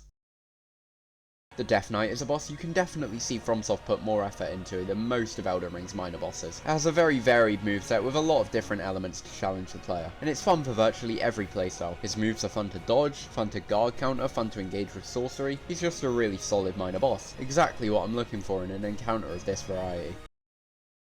The Tibia Mariner was actually one of the earliest bosses I fought, finding the one in the Mistwoods mere hours into my first playthrough. It has a pretty great design which definitely sticks with you, though its attacks are basic and it primarily relies on the additional enemies it summons, which will always bring a boss down the rankings for me. I've spoken about the Watchdog earlier in the video, and this variant is an improvement in the sense that it's a single boss rather than a duo, which in classic FromSoft fashion is worse than their 1v1 battles. The solo Watchdog still bears the solid mechanics of its 2 enemy variant, but they're much more fun to interact with when you're not having sorcery constantly shoved down your throat. Adread is definitely the superior boss of the Black Knight twins. I think I slightly prefer the Twin Blade variant of this enemy. It's certainly cooler. The new mechanics Adread adds are also notably better than Garrus. While it isn't a perfect boss, I do definitely enjoy the encounter of the Twin Blade wielding Black Knight. Elden Ring's Crystallians are a really cool enemy, especially those that use ring blades, as is the case with this boss. It has a very unique mechanic where the damage is reduced until you whittle its health bar down a certain amount, and once it reaches that point you can damage it normally. While the Crystallian isn't a difficult boss, its moveset is enjoyable to engage with, and I don't really think this boss has any major negatives. These pair of opponents consist of my favourite enemies in all of Elden Ring, which means their fight has an easy time providing a pretty enjoyable encounter. They're placed at the end of a terrible cave area which causes you to most likely head into the boss with an annoying status effect, but it adds another edge to the already imposing encounter against 2 of the game's more difficult enemies. When Nightreign first released, I had Fulgor below Libra in my rankings, but he's since slightly overtaken him. I think he's simply a cleaner fight, one closer to the style of boss I personally gel with, that being FromSoft's classic dual style fights, their oh so recognisable knight with big sword. Fulgor doesn't fit this mold perfectly, but he's far from suffering the issues that face many of the series' big beast style fights. His moveset is great, his design is awesome, he's very well balanced, and the fight overall is just really effectively considered. Unfortunately, he bears one of the same problems as Libra. There's just nothing really special special here. I don't think his gameplay is as refined as a boss like Gyobo Oniwa, his presentation isn't close to as good as the Divine Dragon, his lore can't rival the Demon of Hatred. He does everything pretty well, but none of the components of a boss fight are at a truly incredible standard here, so he ultimately has to sit towards the top of the decent tier. This flatulent gorilla is the life of the party, if what you look for in a party is flying turds and poison clouds. Jokes aside, he's a decent boss, which surprisingly manages to provide Sekiro with a pretty engaging peace boss, a feat I really didn't expect it would be able to pull off. While I do think it's on the lower end of the game's boss quality, this flatulent monkey is nonetheless deserving of its spot in the upper echelon of the decent tier. Flame Lurker is renowned as the hardest boss in Demon Souls, and I absolutely agree. He's also undeniably one of the best. While Demon Souls' simple and gimmick-focused gameplay does hold Flame Lurker back from having the mechanical complexity and refinement of bosses in more recent games, this boss does provide a fight more akin to the classic FromSoft formula, rather than using a gimmick or puzzle. His quality is hampered somewhat by his god-awful AI. He'll go from jumping backwards 6 times in a row to spamming AoEs and backing you into a corner. The arena just doesn't complement the degree of movement in this fight. It's far too easy to get forced against the wall, making his attacks near impossible to avoid, and the random pool of lava smack in the middle of the room was so unnecessary. The Flame Lurker has a decent moveset and is a daunting obstacle, making it stand out as one of Demon Souls' better bosses. The Tower Knight uses Demon Souls' focus on gimmick and puzzle bosses in a much more clever way than most. You may be surprised to see him this high, given it uses a similar layout to the one Reborn, which I view as one of the series' worst bosses. But this fight is just so much more mechanically refined, despite being made 5 years earlier. He's a fittingly imposing foe, and his moveset complements this well. While I do feel his AoE attacks are a little oppressive, he simply bears far fewer flaws than most of the other bosses in this game. This is definitely in contention for the most controversial placement on this list, but I don't think Godfrey is anywhere near the quality everyone praises him to be. I have grown more fond of him on my recent playthroughs, and think Phase 1 is a pretty good fight, though I do find most of his moves pretty dull to interact with. He's one of the more noticeable examples of delayed attacks being used to an egregious degree in Elden Ring, which definitely affects how much I enjoy the fight. Unfortunately, his second phase is a massive step down in my eyes, despite the great mid-fight cutscene. I just find Horaloo to have mostly unenjoyable or annoying moves, and I always care more about the gameplay than the presentation of the boss within these games. It just isn't a fun fight. The AoE roar is completely pointless and adds nothing to it, but most importantly, people complain about delayed attacks in Elden Ring. Horaloo's the undisputed king of delayed attacks. In most cases I don't have an issue with the delays, but here it's completely obnoxious. And who can forget his 20-hit melee combo? Just not good. The healing windows are almost as rare as in the fight against Gwyn. I don't enjoy Horaloo, so while the first phase is really good, the fight overall just doesn't hold up for me. This boss has a cousin who we'll talk about in the minor boss ranking, who frankly left more of an impression on me than the Remembrance variant. But Dancing Lion is a good boss, primarily on the conceptual level. The switching between phases reminds me a lot of Soul of Cinder, who if you watch my Dark Souls 3 boss ranking, you'll know I speak highly of, but also like Soul of Cinder. Some movesets are definitely more desirable than others. My main issue with the fight is just how janky it can end up being. The camera is notoriously awful, and he leaps around so much that it can be hard to get your bearings and react to what he's doing. I do like this fight, but I much prefer calculated dual style bosses, as opposed to encounters with erratic beasts. I've decided to rank Inner Genichiro significantly lower than his original variant, despite this boss being superior mechanically. The reason for this is that the main appeal of the original Genichiro fight was that it was a challenging wall in the game, which forces the player to understand the combat and provides them the tools they need to beat the game. By the time you get to fighting Inner Genichiro, you will likely have mastered Sekiro's mechanics, and this fight will offer very little challenge as a result, making it a far less memorable fight than the rest of Genichiro's incarnations.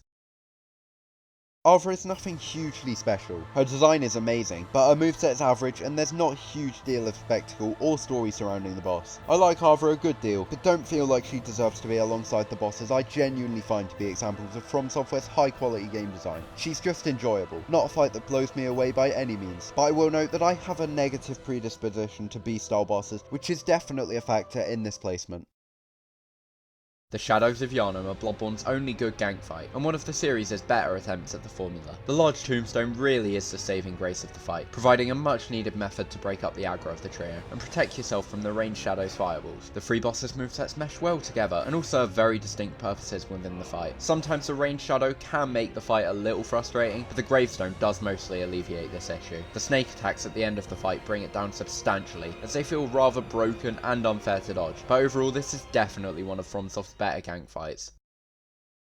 The Asylum Demon was the boss where FromSoft truly found their footing with tutorial bosses. He at first seems an insurmountable challenge, trademark of the series and inspired by the Vanguard Demon, but thinking around the problem provides players with a much easier option, teaching them many key parts of the game. His moveset is certainly basic, though it's absolutely fitting for the purpose this boss serves in the game. There's also some great memes which originated from this boss, so it's one I feel is deserving of appraisal.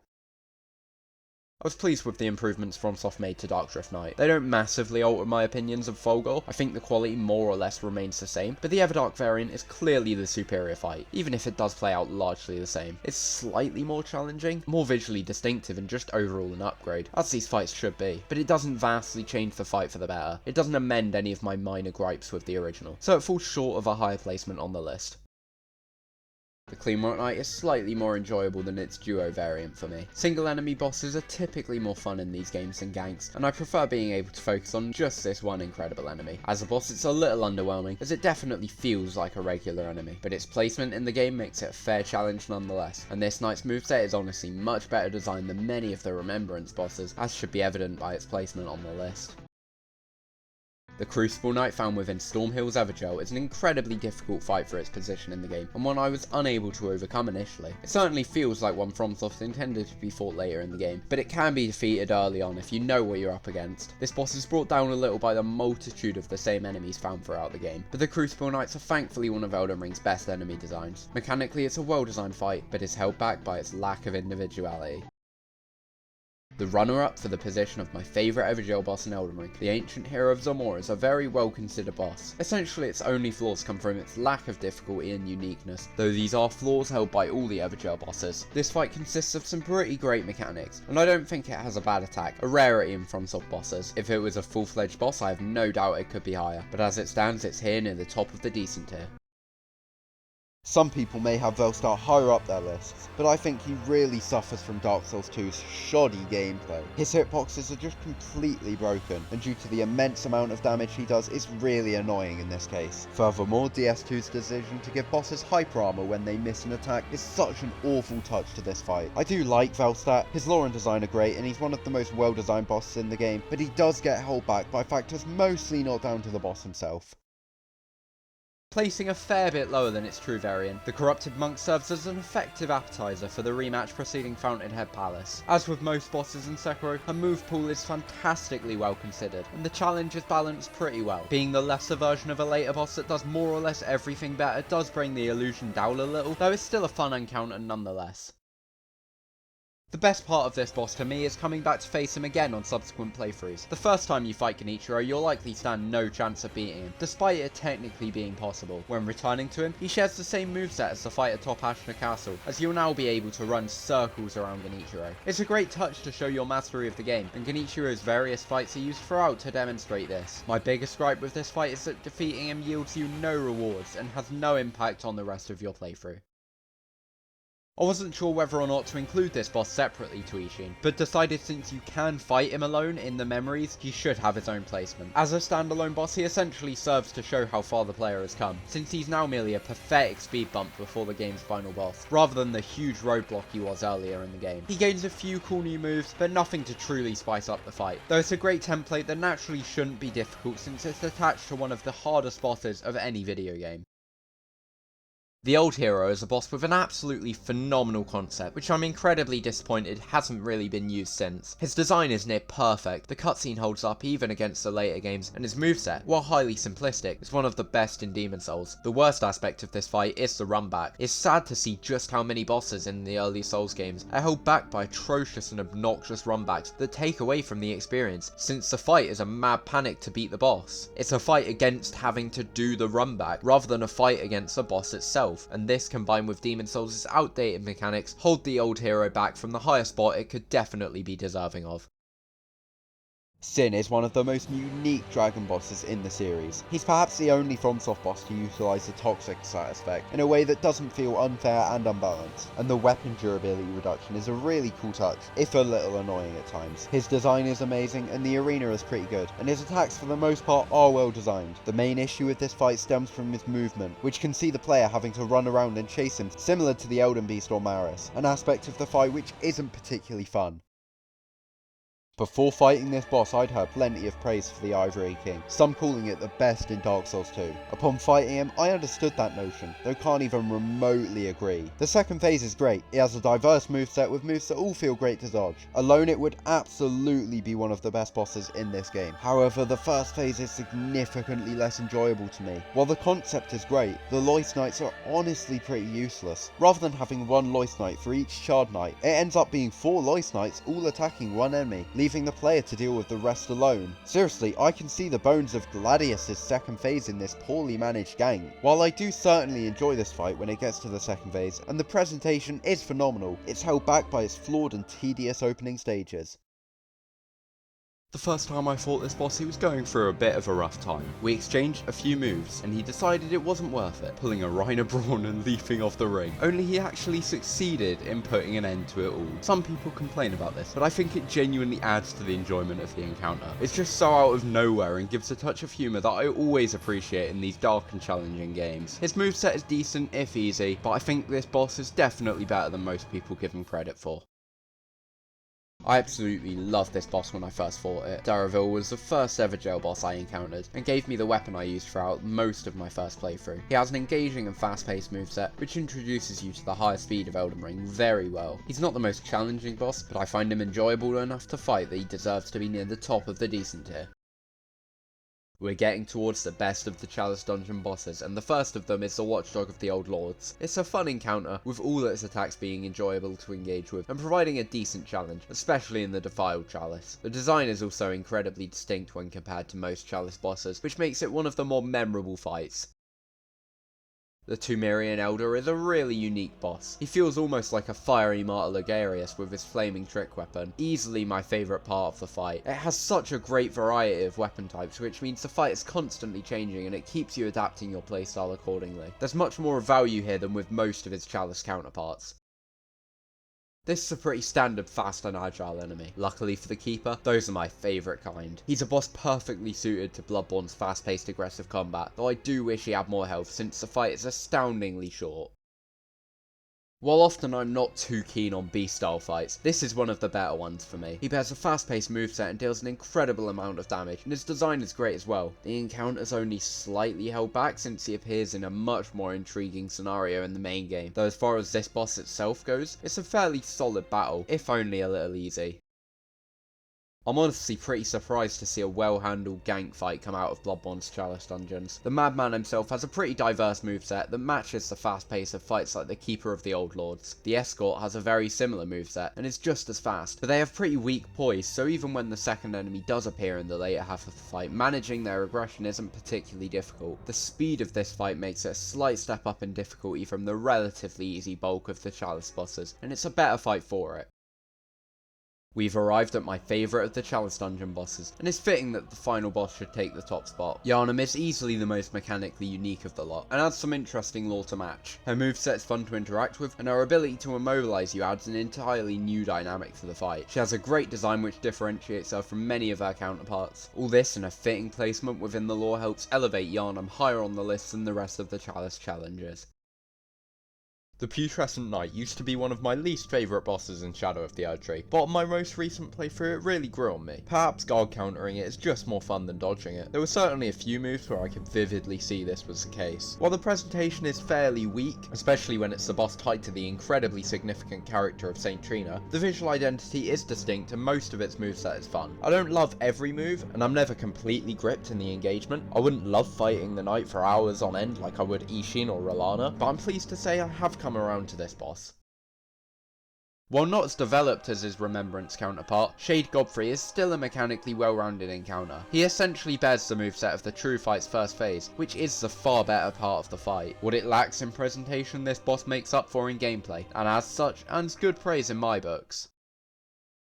Elima has one of the best designs in the entirety of Elden Ring, and one of its coolest weapons to match. That's really the main appeal of this fight. The red telekinetic magic, flinging her sword around the arena is just so cool to watch. While I don't love her moveset, it's still okay, and the design of the fight is just so brilliant that it brings it up this high. And thankfully it's not quite as terrifying as the bell-bearing hunter in Nightreign. This is one of the most innovative concepts for a boss FromSoft have ever created. An enemy with different movesets depending on the side you face it from allows the players to really choose their own approach to the encounter, giving that sense of freedom the Souls games execute so well. But the creative aspects don't stop there, as the Flexile Sentry also features the great mechanic of the water rising, making the fight get gradually more difficult as it progresses. Unfortunately, the boss usually doesn't last long enough for this feature to live up to its potential, but the inspired new mechanics, solid gameplay and great setting made this boss a greatly memorable one. Easily the best encounter with the Red Wolf, this boss is best experienced on a first playthrough. On those that follow it just becomes too easy since its health is so low, but that first fight is pretty damn good. It's surprisingly challenging despite its low health if you aren't prepared, and its moveset is pretty well balanced. Some of his melee swipes do feel a little too fast, but I love his leaping magic sword attacks, which match his visual design. Not a perfect boss, but definitely a solid one. When I first fought Renala, I was absolutely blown away by the spectacle of her second phase. The reveal of the vast lake lit by the glistening blue glow of the full moon in the background is one of my favourite moments in the game, and at the time I considered it the best arena in the series. While I'm not sure I fully agree with that now, it's still one of my favourites. Her moveset is nothing overly special, though the attacks are enjoyable to interact with. Her first phase is an improvement to Deacons of the Deep, though it still becomes uninteresting on repeat attempts. Easily the best enemy-filled room-style boss though. Renala isn't helped by a slightly tedious runback, especially by Elden Ring standards, but it's a distinctly enjoyable encounter that deserves its spot at the top of the decent tier.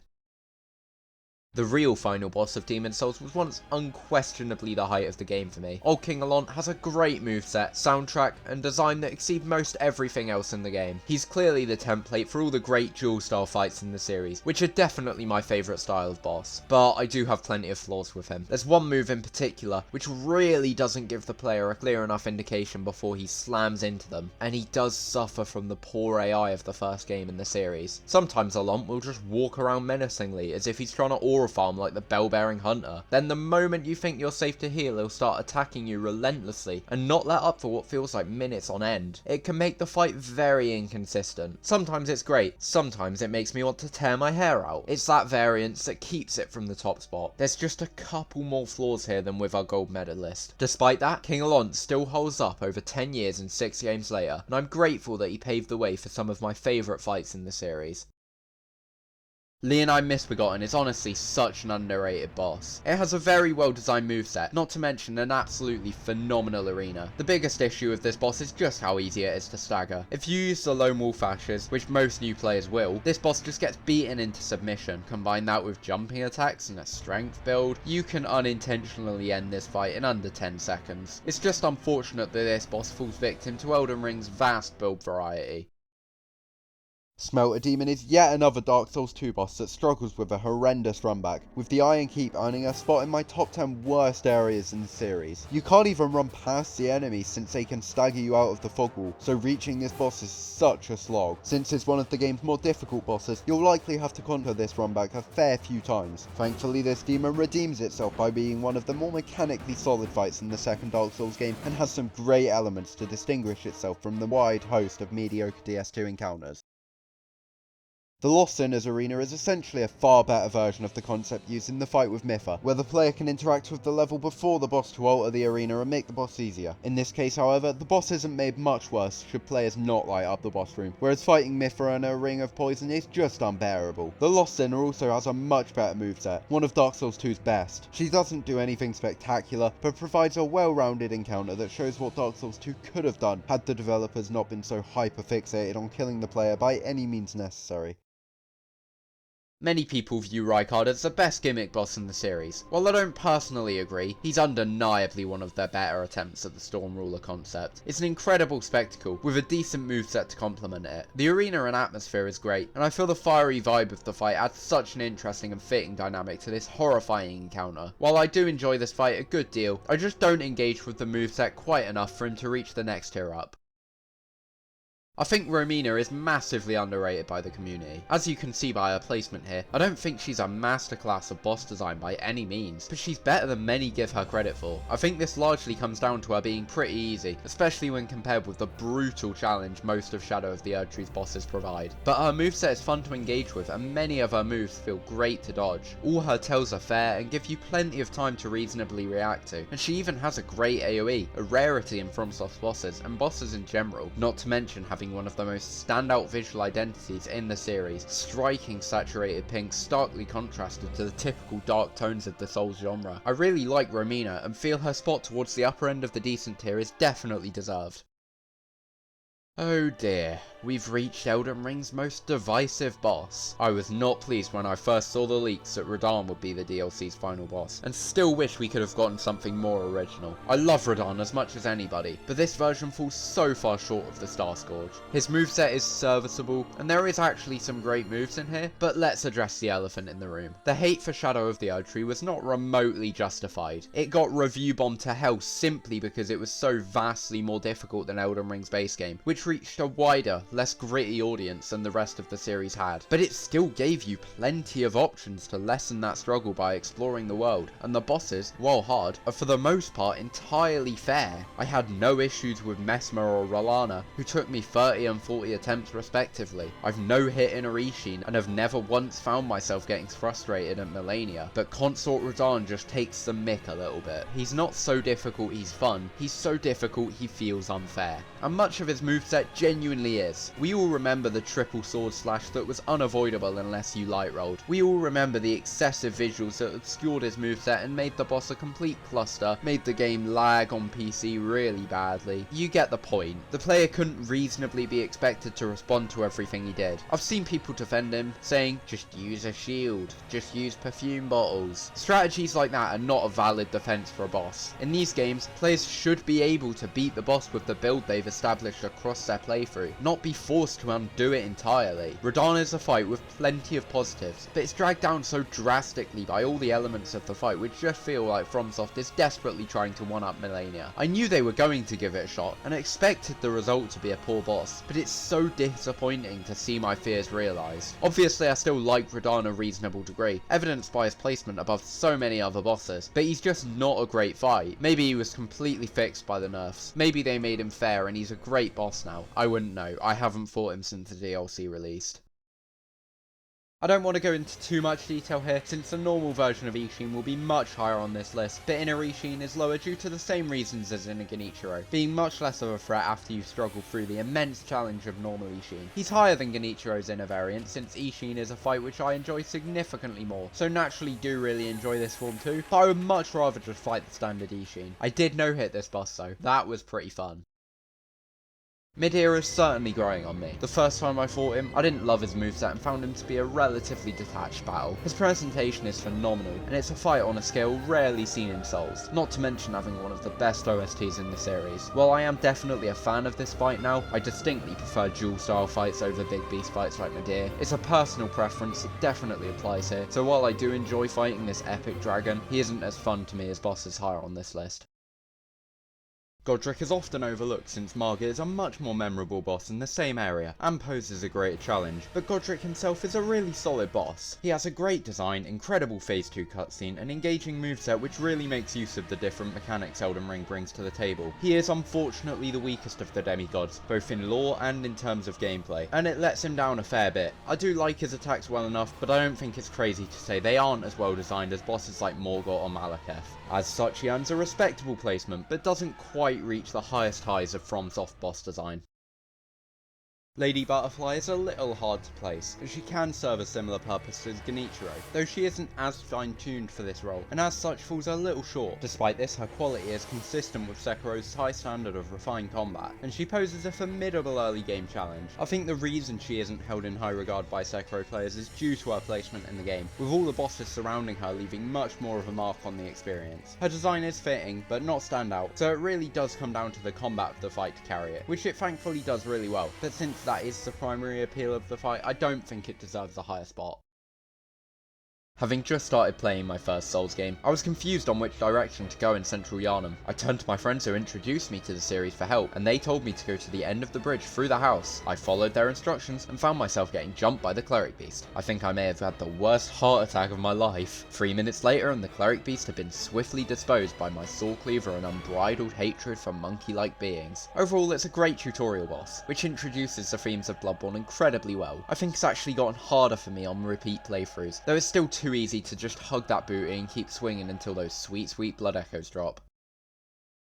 After many encounters with the treacherous patches, Elden Ring finally gave us the chance to get some true payback in the form of a boss battle. How does the boss hold up? Well, it's certainly nothing special, but getting the opportunity to beat patches to a pulp after all these games makes this more than a worthy encounter. There's nothing else to this fight really, it's just the realization of any Souls fan's dream to slay this treacherous turd. Sif is a boss that receives high praise almost entirely for her lore. While I generally value quality gameplay more than an interesting story, Sif's is decent to the point where her amazing set dressing brings the fight up this high. It's always a struggle to finish, not due to its difficulty, but because nobody wants to put this doggo out of her misery. The fight gets even better with the addition of the DLC, which adds an incredible secret cutscene that makes this excellent set piece all the more engaging. Forgettable is wholly reliant on the presentation of the fight, being one of Elden Ring's most impressive visual spectacles. The black scales, mixture of red and gold lightning, and flashy attacks make this boss incredibly memorable. These aspects go a long way to make up for the ankle-tripping mechanics of the fight, which are a huge disappointment. It's held back further by being at the end of a long quest line in a hidden area, which makes it easy to miss. Despite this, the flawless visual design and phenomenal soundtrack make this one of my favourite Soulsborne dragon fights, despite its combat being decent at best. Caligo took the silver medal in my original Night Lord ranking. She's a greater spectacle than any other fight in the game. The visual design here is incredible. Often FromSoft's dragon bosses suffer from not feeling as grand as a fantasy dragon should, or the mechanics making it feel like a very detached fight. Caligo doesn't suffer either of those issues. She's the most impressive dragon fight in the series from a visual perspective, and actually gives you a fight where you're deeply involved in the combat. Initially I found the ice crystals spread on the ground to be really annoying and ruin the pace, but realising you can destroy them made it much more manageable. I still think it's a slightly unneeded mechanic that does harm the fight a little, but it's not terrible. I do really like all of Caligo's moves. They all feel great to interact with, aside from maybe the forward ice breath. The tail attacks and flyby crystal onslaught are my favourites. The main thing dragging this fight down is just how much Caligo moves around. Often a good chunk of the fight is spent chasing her down, but it's nowhere near as bad as in Maris's fight. The visuals, soundtrack, moveset, everything about this boss is really strong, but big beast bosses don't tend to be as riveting an encounter as more refined jewels for me personally. When I initially played Sekiro, I actually preferred the false corrupted monk to this version, but on subsequent playthroughs I've drastically changed my outlook. It really is just an improvement on the earlier fight, bearing the same moveset in Phase 1 with a much cooler arena, one of my favourites in all of Souls. Phase 2 is okay, but I don't find running from the shadows to be particularly enjoyable, so I typically use the death blow from the tree. Phase 3 is just a souped up version of Phase 1, with a variety of new elements and attacks which spice up the encounter and make it truly distinct from the false monk. This boss really shows how much more effective the reuse of bosses is in Sekiro in comparison to the rest of the Souls series. The vast majority of Souls players would not have Champion Gundyr below his tutorial variant, but I really appreciate the design of the first fight. Champ is definitely the more well designed of the pair, but since he uses a template of the game's first boss, I feel he loses a bit of individuality. I still think he's a good boss that holds up on his own for an incredible setting and great combat, but I can't deny I just prefer Udex to Gundyr.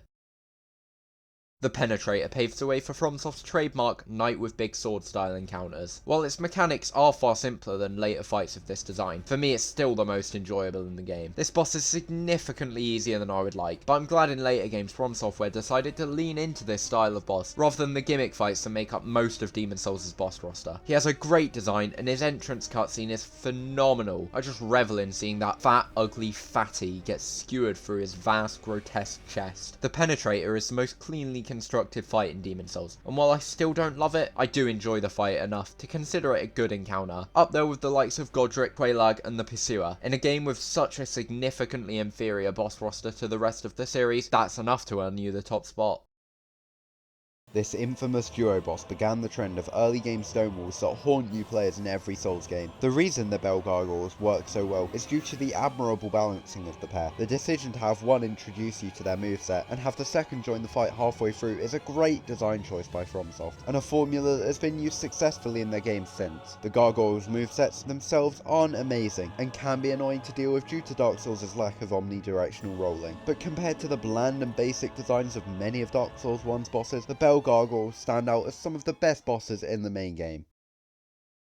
Gwyn is a boss all about presentation. He's such a masterpiece in subtle storytelling, and presents the themes of Dark Souls perfectly. He's fallen far from his prime, now nothing but a husk of his former self. The music is perhaps the most iconic in the series, and complements Gwyn perfectly. The only thing holding this fight back for me is his mechanics. Healing windows are virtually non-existent in this fight, requiring you to beat it more or less without taking a hit. Parrying makes him much easier, and fits with the lore, though it doesn't make for a hugely enjoyable encounter. So while I love Gwyn's presentation and respect him as a spectacle, he is significantly held back by the lackluster combat mechanics. I'm prepared to die on the hill that King of the Storm is harder than the Nameless King himself. Once you know how to fight Nameless King, you can pretty easily beat him, but with King of the Storm you're fighting the camera, and there's no strategy to help you overcome that. You cannot master that first phase. That's definitely the only knock I have on this fight though. The King himself is an excellent combat encounter. The presentation is great, his moveset is amazing, and his delays make it so much more engaging. It's just unfortunate that King of the Storm holds it back so much. I'll say off the bat that Manus does not deserve all the reverence he gets as the hardest boss in Dark Souls. He's up there, but in comparison to so many other bosses in the series, he's not all that tough. That being said, he's one of the most mechanically varied fights in DS1, and his extreme degree of speed really shakes up the gameplay to make it far more enjoyable. On top of that is his incredible lore and connection to Artorias, as well as likely being the furtive pygmy. Everything about Manus is solid, though his moveset doesn't quite have the polish demanded to reach the high standards of bosses higher on this list. This placement is evidence of just how high FromSoft's standard of boss quality is. The entire good tier is packed with bosses that in any other game would be top of the list, and Demon of Hatred is definitely one such boss. While I initially didn't gel with this boss due to how far it deviated from Sekiro's traditional approach to combat, I've come to appreciate the variety it provides, and the immense challenge the boss can pose. This is helped by its incredible design and lore, which is definitely some of my favourite in Sekiro. This boss is only this low since I'm so connected to Sekiro's classic approach to combat, in fights such as Ishin and Genichiro. The Demon Princes are often praised as the most underrated boss in Dark Souls 3, and I can see the merit of that statement, though my pick for that title will be up next. They're a very well balanced gank, followed by a one-on-one beast fight with a solid moveset. The managing of the boss's aggression is what makes this fight work so well, as unlike bosses like the Godskin Duo or Valiant Gargoyles, the demons have altering states of aggression, so you'll only be under direct pressure from one at a time. While the balancing of this fight is incredible, I don't find the demon's moveset quite as enjoyable to interact with as those of the bosses higher on this list. Nice chest ahead. In all honesty, Quailag is one of the best bosses in the main game of Dark Souls 1. Her moveset is pretty diverse for that game, and every move just feels great to interact with. The lava she spreads around the arena can get annoying, but it's part of the challenge that encourages effective management of all the aspects of the boss's moveset. Quailag has an incredibly memorable design, is placed at a key point of the game, and her moveset is one of the best in the game. Definitely a great blueprint for Souls bosses that would follow.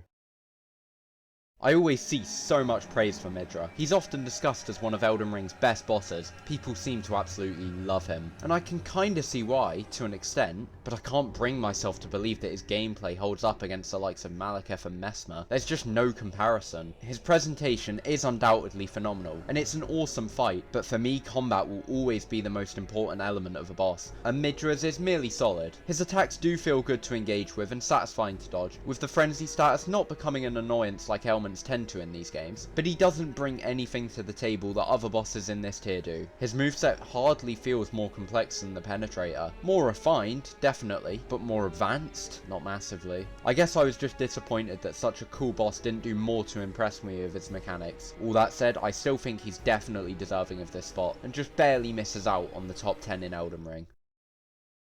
This wrongly accused predator is actually a really good boss. I'm sure I don't need to mention his visual design, as it's some of the best in the series. That's paired with a solid moveset that rewards good positioning, something I always love in a Souls boss. Many people complain about his phase transition forcing you to heal rather than attack him, or use a physic to negate the damage, but for some reason I find it really adds to the fight, which is surprising given it's a mechanic I'd ordinarily hate. I think it was necessary given how overpowered some Elden Ring builds can be. Had it not been included, many players wouldn't have even seen his second phase. This fight gets a boost in the fact that Blood Flame is one of the coolest attack types in all of Souls, and all the different elements of Mohg's design go together to make a truly memorable boss. His moveset just isn't quite as excellent as those of bosses higher on the list.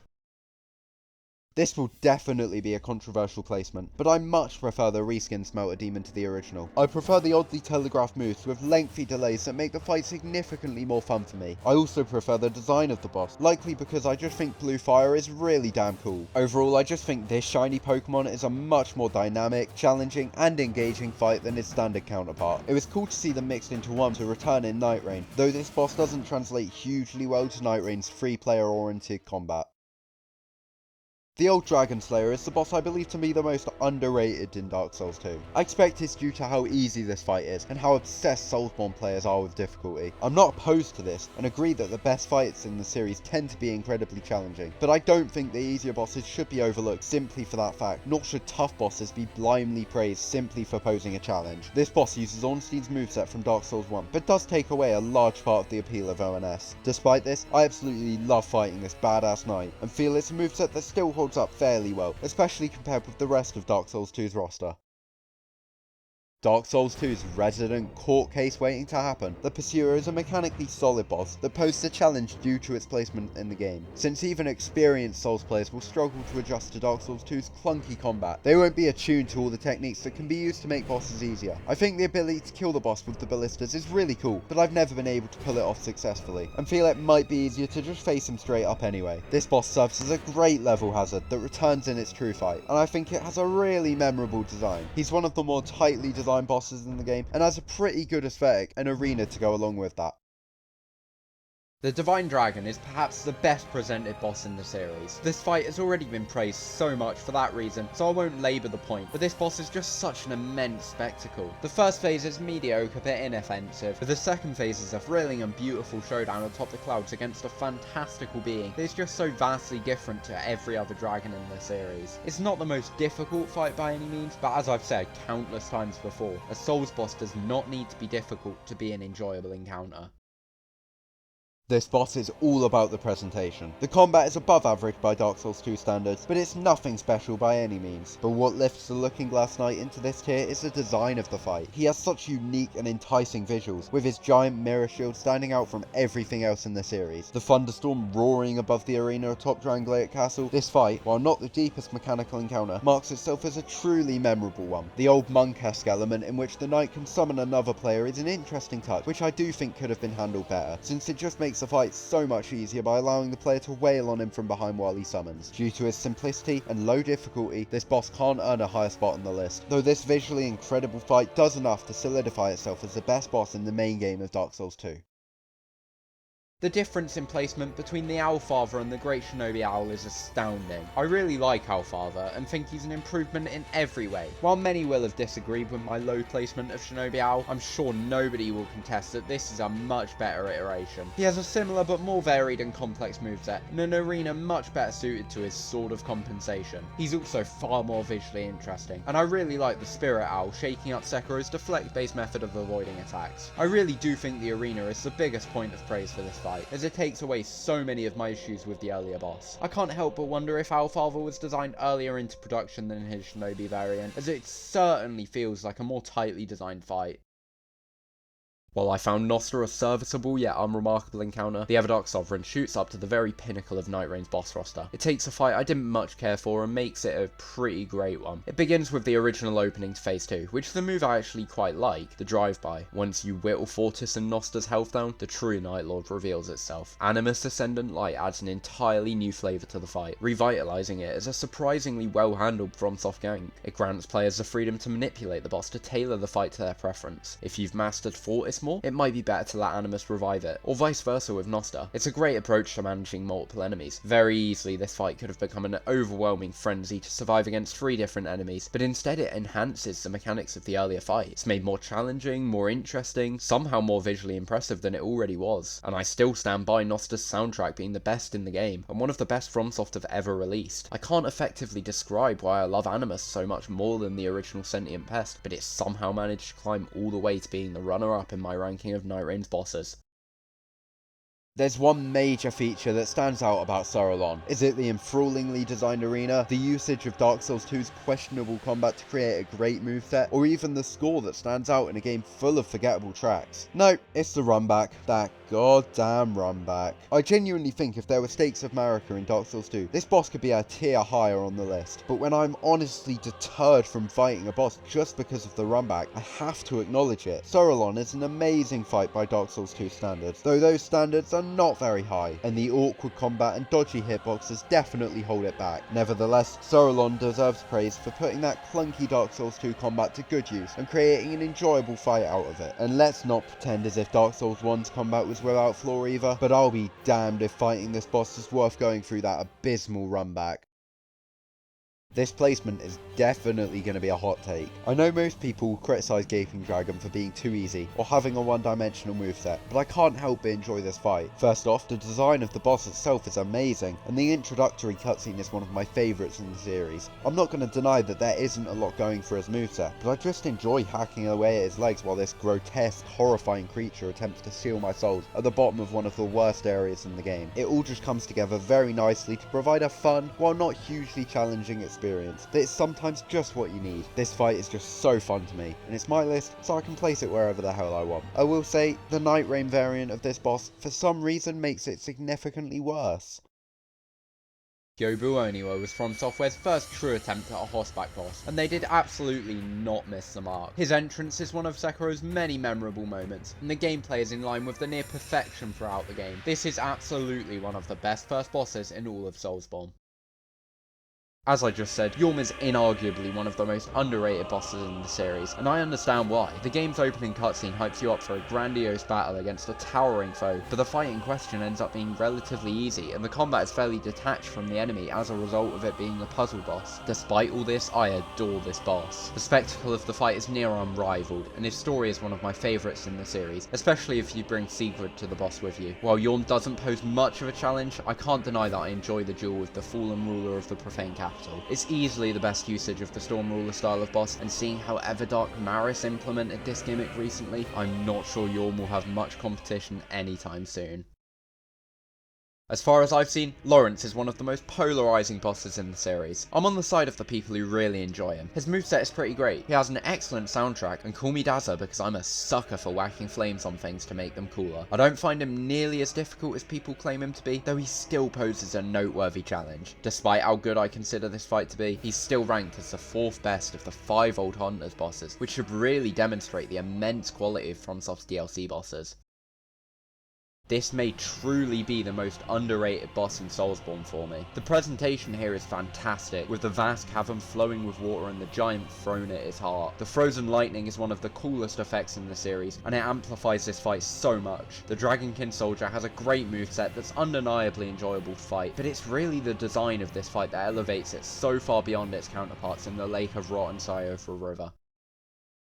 The Tree Sentinel is an excellent tool for teaching players how Elden Ring works. For new players, it demonstrates that some challenges are better approached later in the game, and for the existing Souls fanbase, it highlights the differences between Elden Ring and the other games in the series. Elden Ring actively encourages exploration, though players are still welcome to persevere with the Tree Sentinel before going anywhere else. Mechanically, he's very well designed for his purpose in the game, as his moveset is simple but can pose a massive challenge for under-leveled players. The Sentinel has a great design, but the appeal really is in just how well the fight serves its purpose in teaching players the various different approaches to Elden Ring's open world design. By many considered to be the hardest boss in the series, even to this day, Orphan of Kos is definitely a fight that lives up to the high standards set by the Old Hunters DLC. The breathtaking visuals are set as soon as you enter the fight, with the haunting face of the Astral Clock Tower looming over the gorgeous coastal arena as you take on one of Bloodborne's classic eldritch monstrosities. This is paired with the disturbing sound design as the Orphan swings his dead mother's placenta at you, screeching and roaring in a manner that can make any Souls veteran quake in their boots. The immense difficulty and excellent combat mechanics of this encounter highlight the true horror of fighting this great one, and it's a daunting challenge that cements itself as one of From Software's most memorable experiences to this day. While Dragon Slayer armor couldn't make it any higher due to Dark Souls 3's expansive roster of standout encounters, it is undeniably a great fight, with incredible music and an enjoyable moveset. It's primarily the gameplay that lifts it this high, but the Dragon Slayer armor is certainly in the upper echelon of FromSoft boss fights.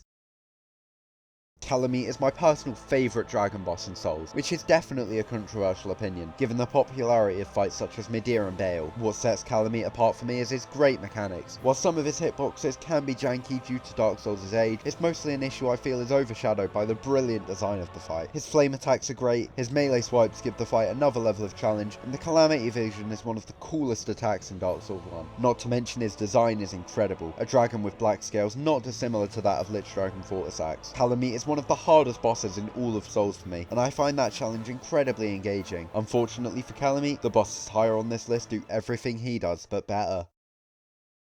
With the monumental success of Elden Ring, Margit was the first true challenge for thousands of new players. The reason he's such a great first boss is due to the lessons he teaches the player. Throughout the starting part of the game, the player is pointed towards Stormvale, but arriving there and being faced with this overwhelming obstacle left many new players unable to progress. Within the first few hours of the game, this teaches the player a crucial part of Elden Ring, far more important than in other Souls games: exploration. Margit encourages the player to go into the world and make their character stronger to surpass him at a later date, in a very similar vein to the Tree Sentinel. On top of this, the boss teaches the newer players the importance of perseverance, a part of From Software's games so heavily ingrained into their design formula. Bosses in these games are often so unbelievably difficult, and sometimes the only way to overcome them is to keep trying over and over. None of that's to take away from the combat itself. Margit's moveset is the most complex for a first boss in the series, and all his attacks feel incredibly fair and rewarding to dodge. I will admit being able to fall off the bridge while Margit can't is frustrating, but that's just another way of introducing the player to the unforgiving nature of Soulsborne games.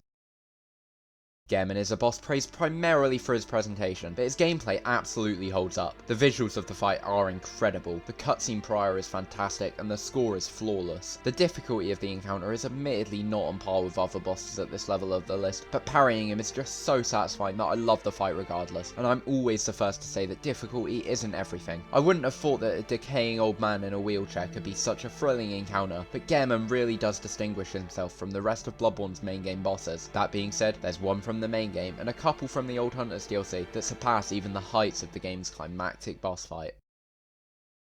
Pontiff is a great boss in all elements. He has intriguing lore, engaging gameplay, and amazing design. I'm especially fond of his twin greatswords, the altering elemental blades providing an interesting twist to the gameplay, similar to Dancer of the Boreal Valley, another boss I absolutely adore and who'll be higher on this list. Some people say Pontiff is ruined by the ease with which he can be parried, but personally I find the fight hugely enjoyable whichever way I choose to face him. His cloning mechanic is a cool touch, though I do feel it somewhat harms the pacing of the fight. There's not much wrong with Pontiff, and as such he lands a respectable spot on this list.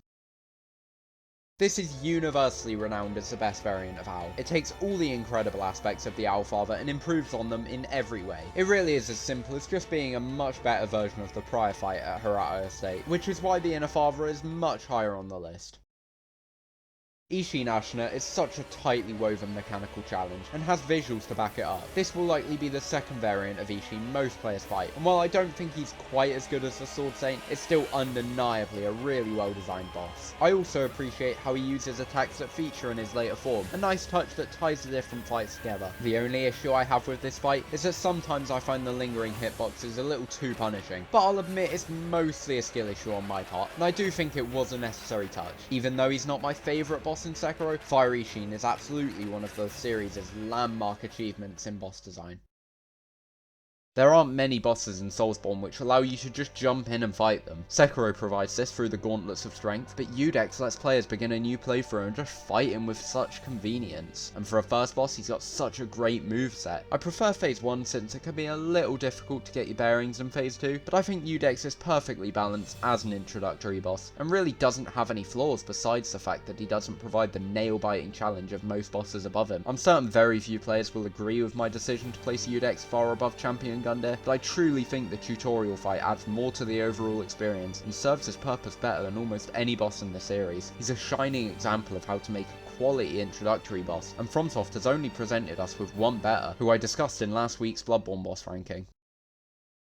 Ornstein and Smough are the best multi-enemy boss in the series, if you don't count the Twin Princes. This is perhaps the most iconic boss in all of Soulsborne, and it's easy to see why. From Software used all the tools at their disposal to create an incredibly balanced encounter, with the classic big and slow, small and speedy combo, the pillars in the arena helping to create distance. Everything comes together to make an incredibly enjoyable 2v1 encounter. The second phase is great as well, and I love the choice the player is given in which of the two powered up bosses they want to fight. This boss does suffer from Dark Souls' dated AI, but even so it stands as one of the absolute greatest bosses in the series. It's just unfortunate how badly Dark Souls falls off after this fight.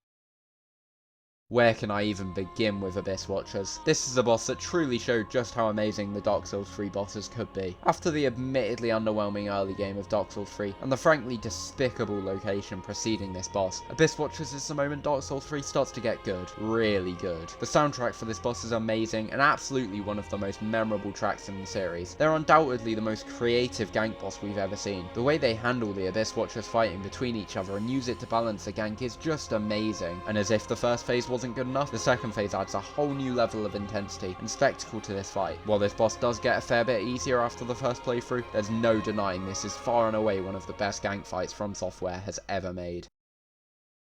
I'm sure Emma is a boss that will often be overlooked due to being very easy in comparison to the rest of Sekiro's challenging boss roster. I've stated multiple times on this channel that I won't ignore a boss just because it's easy, and Emma is one of my favourites in the series. Her elegant and refined movements, incredible design and fluid combat create a really engaging encounter, which is amplified so much further by the player's own connection to her. Emma is actually my favourite FromSoft maiden, largely due to this fight, and the brutal cutscene following is utterly gut-wrenching. I'll admit that she's not the most intense or invigorating battle in the series, and I may be a little biased, but I truly believe Emma deserves her high spot on this list. Taking the crown as the best boss in Dark Souls 2, Fume Knight is pretty unanimously agreed upon as its best encounter. He feels so much more refined than most of the game, really showing that Dark Souls 2 found its footing with its DLCs. I honestly think if Fume Knight didn't have to deal with the awful combat of DS2 and was part of Dark Souls 3 instead, he could be one of FromSoft's best bosses. All of the ideas behind this fight are very well considered, but my enjoyment of the boss is lessened by some incredibly questionable hitboxes, especially in his second phase. I don't know what could be improved about the Fume Knight on a conceptual level. Unfortunately, the lackluster gameplay of Dark Souls 2 is enough to hold him back from a higher honour as one of Soulsborne's greatest boss fights.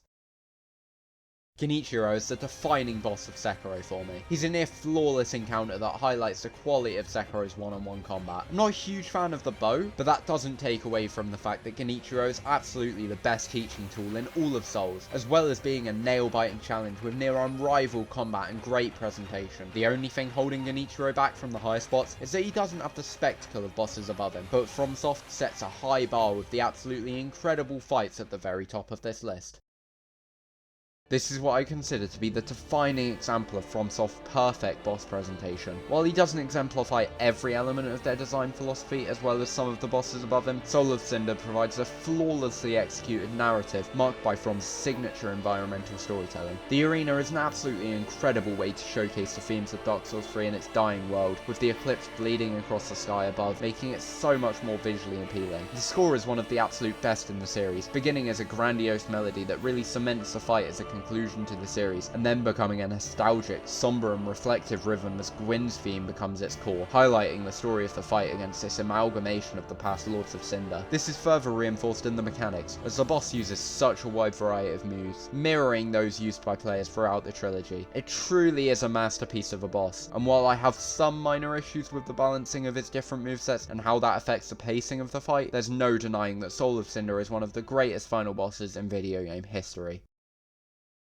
I know most people like Morgott a good deal, but I still consider him to be criminally underrated. His moveset is so close to perfect, with his blinding speed and ability to chain combos together, and delayed attacks which I think are the most balanced in Elden Ring. The cutscene prior is also one of my favourites, and Morgott's dialogue is just so damn cool. He also has perhaps my favourite lore in this series, and I find the Omen Curse one of the most fascinating parts of Elden Ring, which has only been enhanced by Shadow of the Erdtree. He has one of the most diverse and varied movesets FromSoft have ever created, which are enhanced by the weapons of Golden Light and his flaming curved sword. He absolutely deserves to be considered with Elden Ring's best bosses, and those who disagree are willful traitors all. The Ashes of Ariandel DLC is far overshadowed by the Ring City, but Freep really brings the quality up to save it from being my least favourite Souls DLC. That should really speak to the quality of Freed's fight. She's unbelievably fast by Dark Souls 3 standards, but I don't think she's too fast, contrary to what many people have claimed. Her mechanics are challenging but incredibly fun to learn, especially when her moveset from the first phase is ramped up by Black Flame Freed. The fake out following phase 2 is genius, giving the player a coveted Titanite slab to make them believe they've won, before throwing the brutal phase 3 in their face. I do consider phase 2 the weakest part of the fight, as I don't love Father Ariandel's moveset, but the pair are very well balanced and certainly one of the better ganks in the series. This boss absolutely carries the DLC on her shoulders, and marks itself as one of the best in all of Soulsborne. Claiming the crown as Nightreign's best boss, Hjolstor completely overshadows every other fight in the game. FromSoft's best bosses seem to always be the knight with big sword style enemies, and the Night Lord is the closest thing we get to classics like Artorias and Gale. Phase 1 is a warm-up, with an unusual moveset that somehow doesn't feel overly erratic and janky. Phase 2 ramps up the spectacle massively, having one of the most awesome moves in all of Souls where he splits open the sky and draws on the powers of one of the 7 lesser Night Lords. This is the kind of varied, distinct visual design that elevates a boss to the true upper echelon of the Soulsborne roster. I do have one issue with the fight though, one that holds it back from climbing into the series' top 10. It's directly linked to Nightreign's style of gameplay, being primarily designed around free players. To balance this, they gave the bosses the ability to switch up their aggression almost randomly, meaning if you don't want to take unavoidable damage, you'll need to stay at range to prevent Hjolstor randomly sliming you out. I'm sure it's not an issue when playing solo, the fight is probably much more enjoyable. I found that to be the case for Fulgur and Animus, but aside from the Night Lords at the end of each run, I simply don't enjoy playing Nightreign alone. The day gameplay is just far less fun to me, so while I really want to fight Hjolstor one-on-one, I haven't jumped into a solo run of his expedition yet. But don't let my minor gripes deceive you. Hjolstor is an absolutely incredible boss, and very close to the top of FromSoft's roster.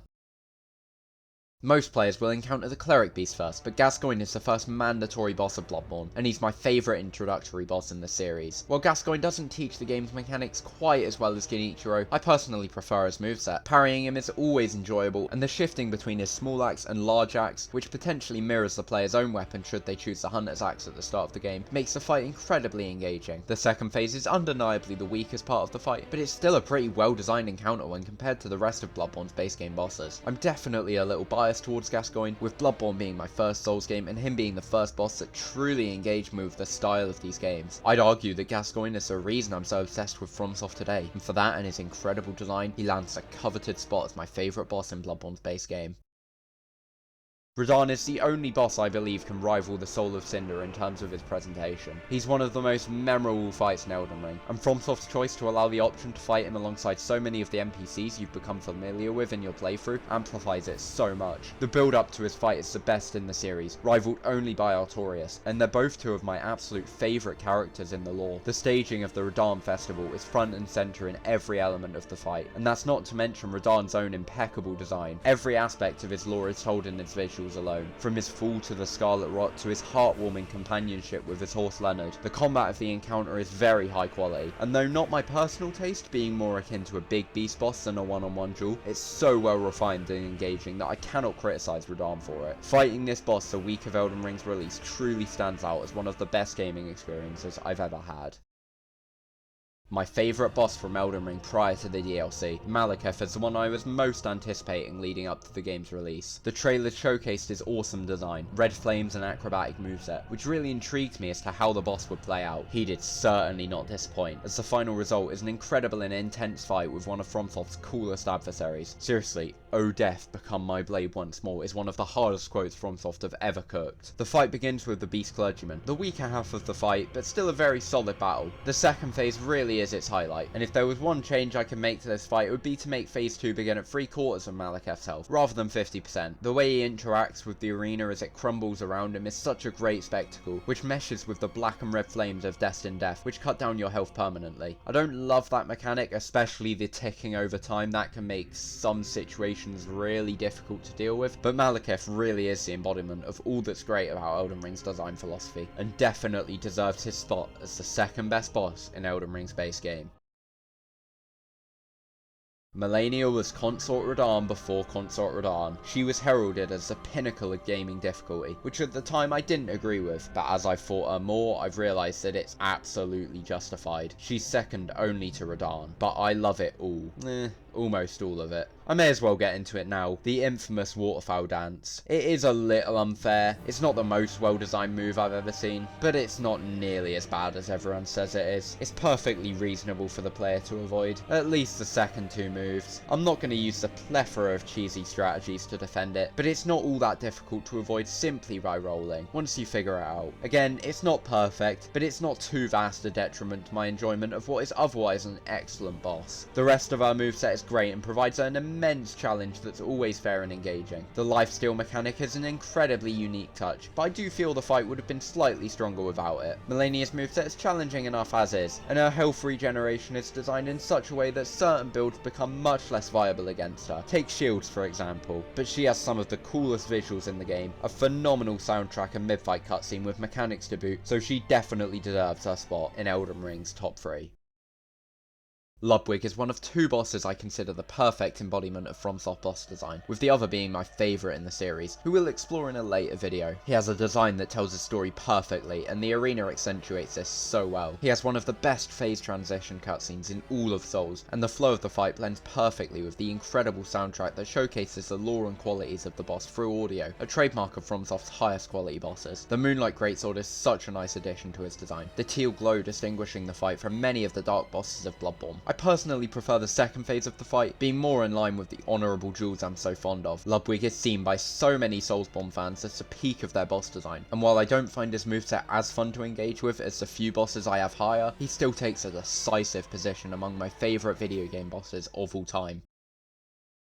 R'Larna had the potential to be higher on this list, if only she'd had a cutscene to make me care more. That's not to say I don't like her lore, I think it's pretty great, but if you don't discover it before the fight, the encounter loses a lot of weight because of it. Thankfully, R'Larna is both mechanically and visually incredible. Her fight feels like a blend of Pontiff Sullivan and Lady Maria, with the fast pace and combo variety of Malenia. She's one of the most challenging encounters in the series, and I absolutely love it. Her design is incredible. The flaming sword aesthetic may have been done to death by now, but there's no denying that when you see it, you're in for an awesome fight. R'Larna really is one of the most mechanically enticing bosses FromSoft have made, and I really feel she got the short end of the stick thanks to the discourse surrounding Shadow of the Erdtree's difficulty. While I feel those criticisms are completely justified for Consort Radahn, who even in spite of my level 1 dagger only no summon run on Elden Ring, took me around 150 attempts to defeat, R'Larna's difficulty feels entirely earned, balanced and fair, and I think she's as close to perfect as any other boss, just not quite as much as the fight that surpasses her. We've arrived at the boss which solidified my love for the Soulsborne series, and the genre as a whole. When I first played these games, I started with Bloodborne where, as explained in my previous boss ranking, my playthrough was halted by Vicar Amelia and my ignorance to the game's upgrade systems. I'd bought Dark Souls 3 at a similar time, so I decided to come back to Bloodborne later and try my hand at this game instead. I had a similar problem when reaching the Abyss Watchers, though this time it was purely a skill issue. As such, I moved on to Dark Souls 1, got cursed in the depths and stopped playing once again. It's fair to say that my initial experience with From's games was not wholly positive, as I just couldn't push through the difficulty. When I finally came back to Dark Souls 3, my first fight with Dancer opened my eyes to the true quality of these games. She had a gripping design and cutscene that immediately captivated me. Her soundtrack wasn't all that noticeable initially, but understanding her lore and the flow of the fight on subsequent playthroughs, I really do consider it one of the most fitting FromSoft have ever made. All these qualities stand alongside a breathtaking fight that feels so different from the rest of the game, due to Dancer's ethereal and eloquent flowing movements, and the shifting of pace between phases. She's probably the Soulsborne boss I will always be most connected to, and while part of that is personal bias, the majority of her appeal is simply in her remarkable level of quality. It's good to see her be one of the better returning bosses in Nightreign as well. Mesmer is the poster child for the best DLC in Souls, and FromSoft definitely chose the best boss to represent it. Mesmer excels in all areas: fantastic gameplay, compelling lore, gripping visual design. It all comes together to create Elden Ring's best boss fight. His opening cutscene is chilling and enthralling, as is the fight itself, with blinding speed that requires incredibly swift reactions and precise movements. Basically every move has flame after effects to punish sloppy dodging and keep the player on their toes for the entire encounter. His second phase is just as strong, the snakes having frenzied hitboxes, but none of the jank of the snakes from Bloodborne's Shadows of Yharnam. He's one of the hardest bosses in Souls, and it all feels incredibly fair and earned. Mesmer is the high point of Shadow of the Erdtree, and definitely deserves to be among the best of the best in FromSoft boss roster.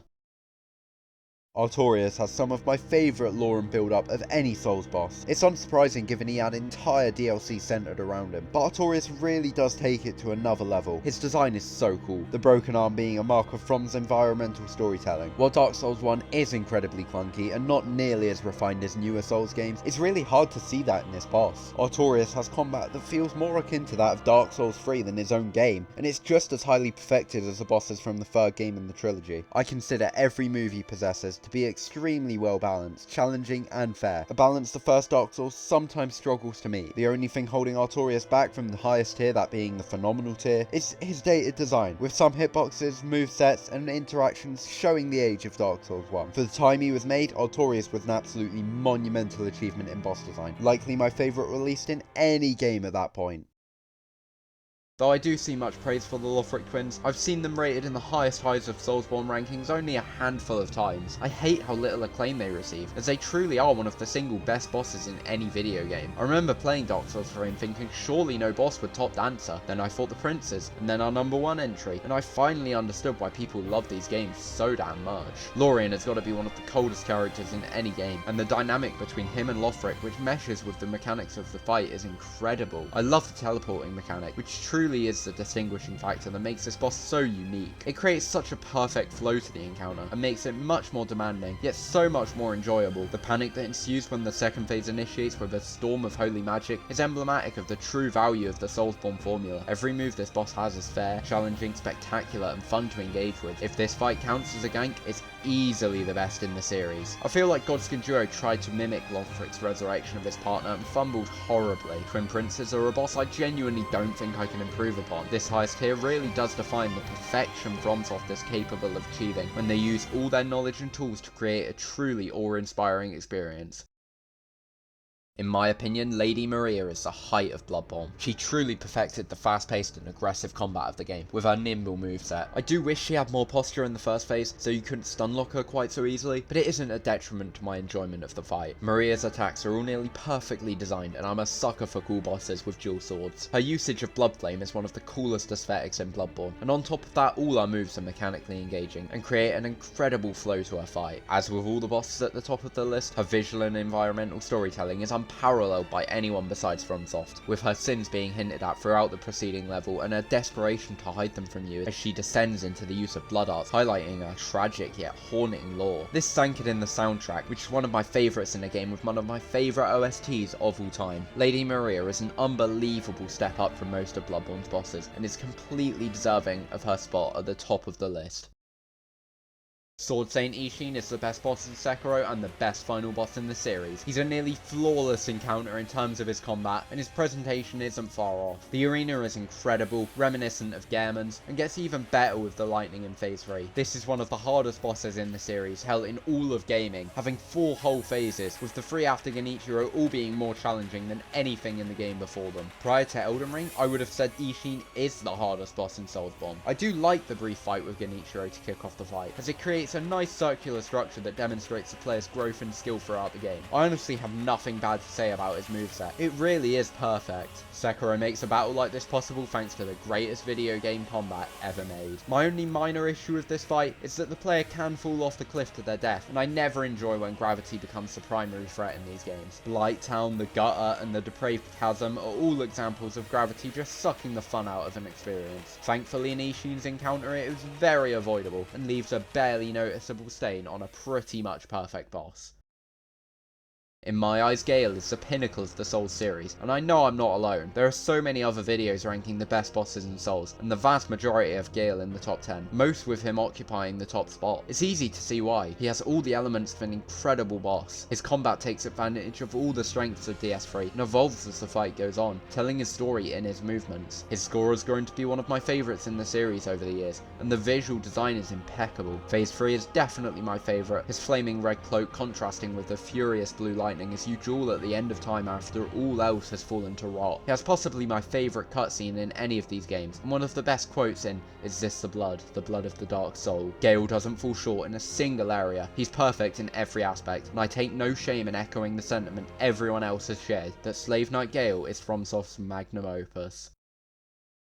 There's every boss in the Soulsborne series ranked from worst to best, from abhorrent to phenomenal. Of course it's a mixed bag, plenty of bad bosses, but for each of those FromSoft deliver one of gaming's best. To those of you who watch the entire video, words can't do justice how much I appreciate you. If you enjoyed this video, consider liking and subscribing, leaving a comment below perchance. It truly does go a long way. Remember that everything said in this ranking is simply my opinion, so let's just show each other some common respect in the comments below. Thank you for watching, and I hope I've earned your viewership in my next video.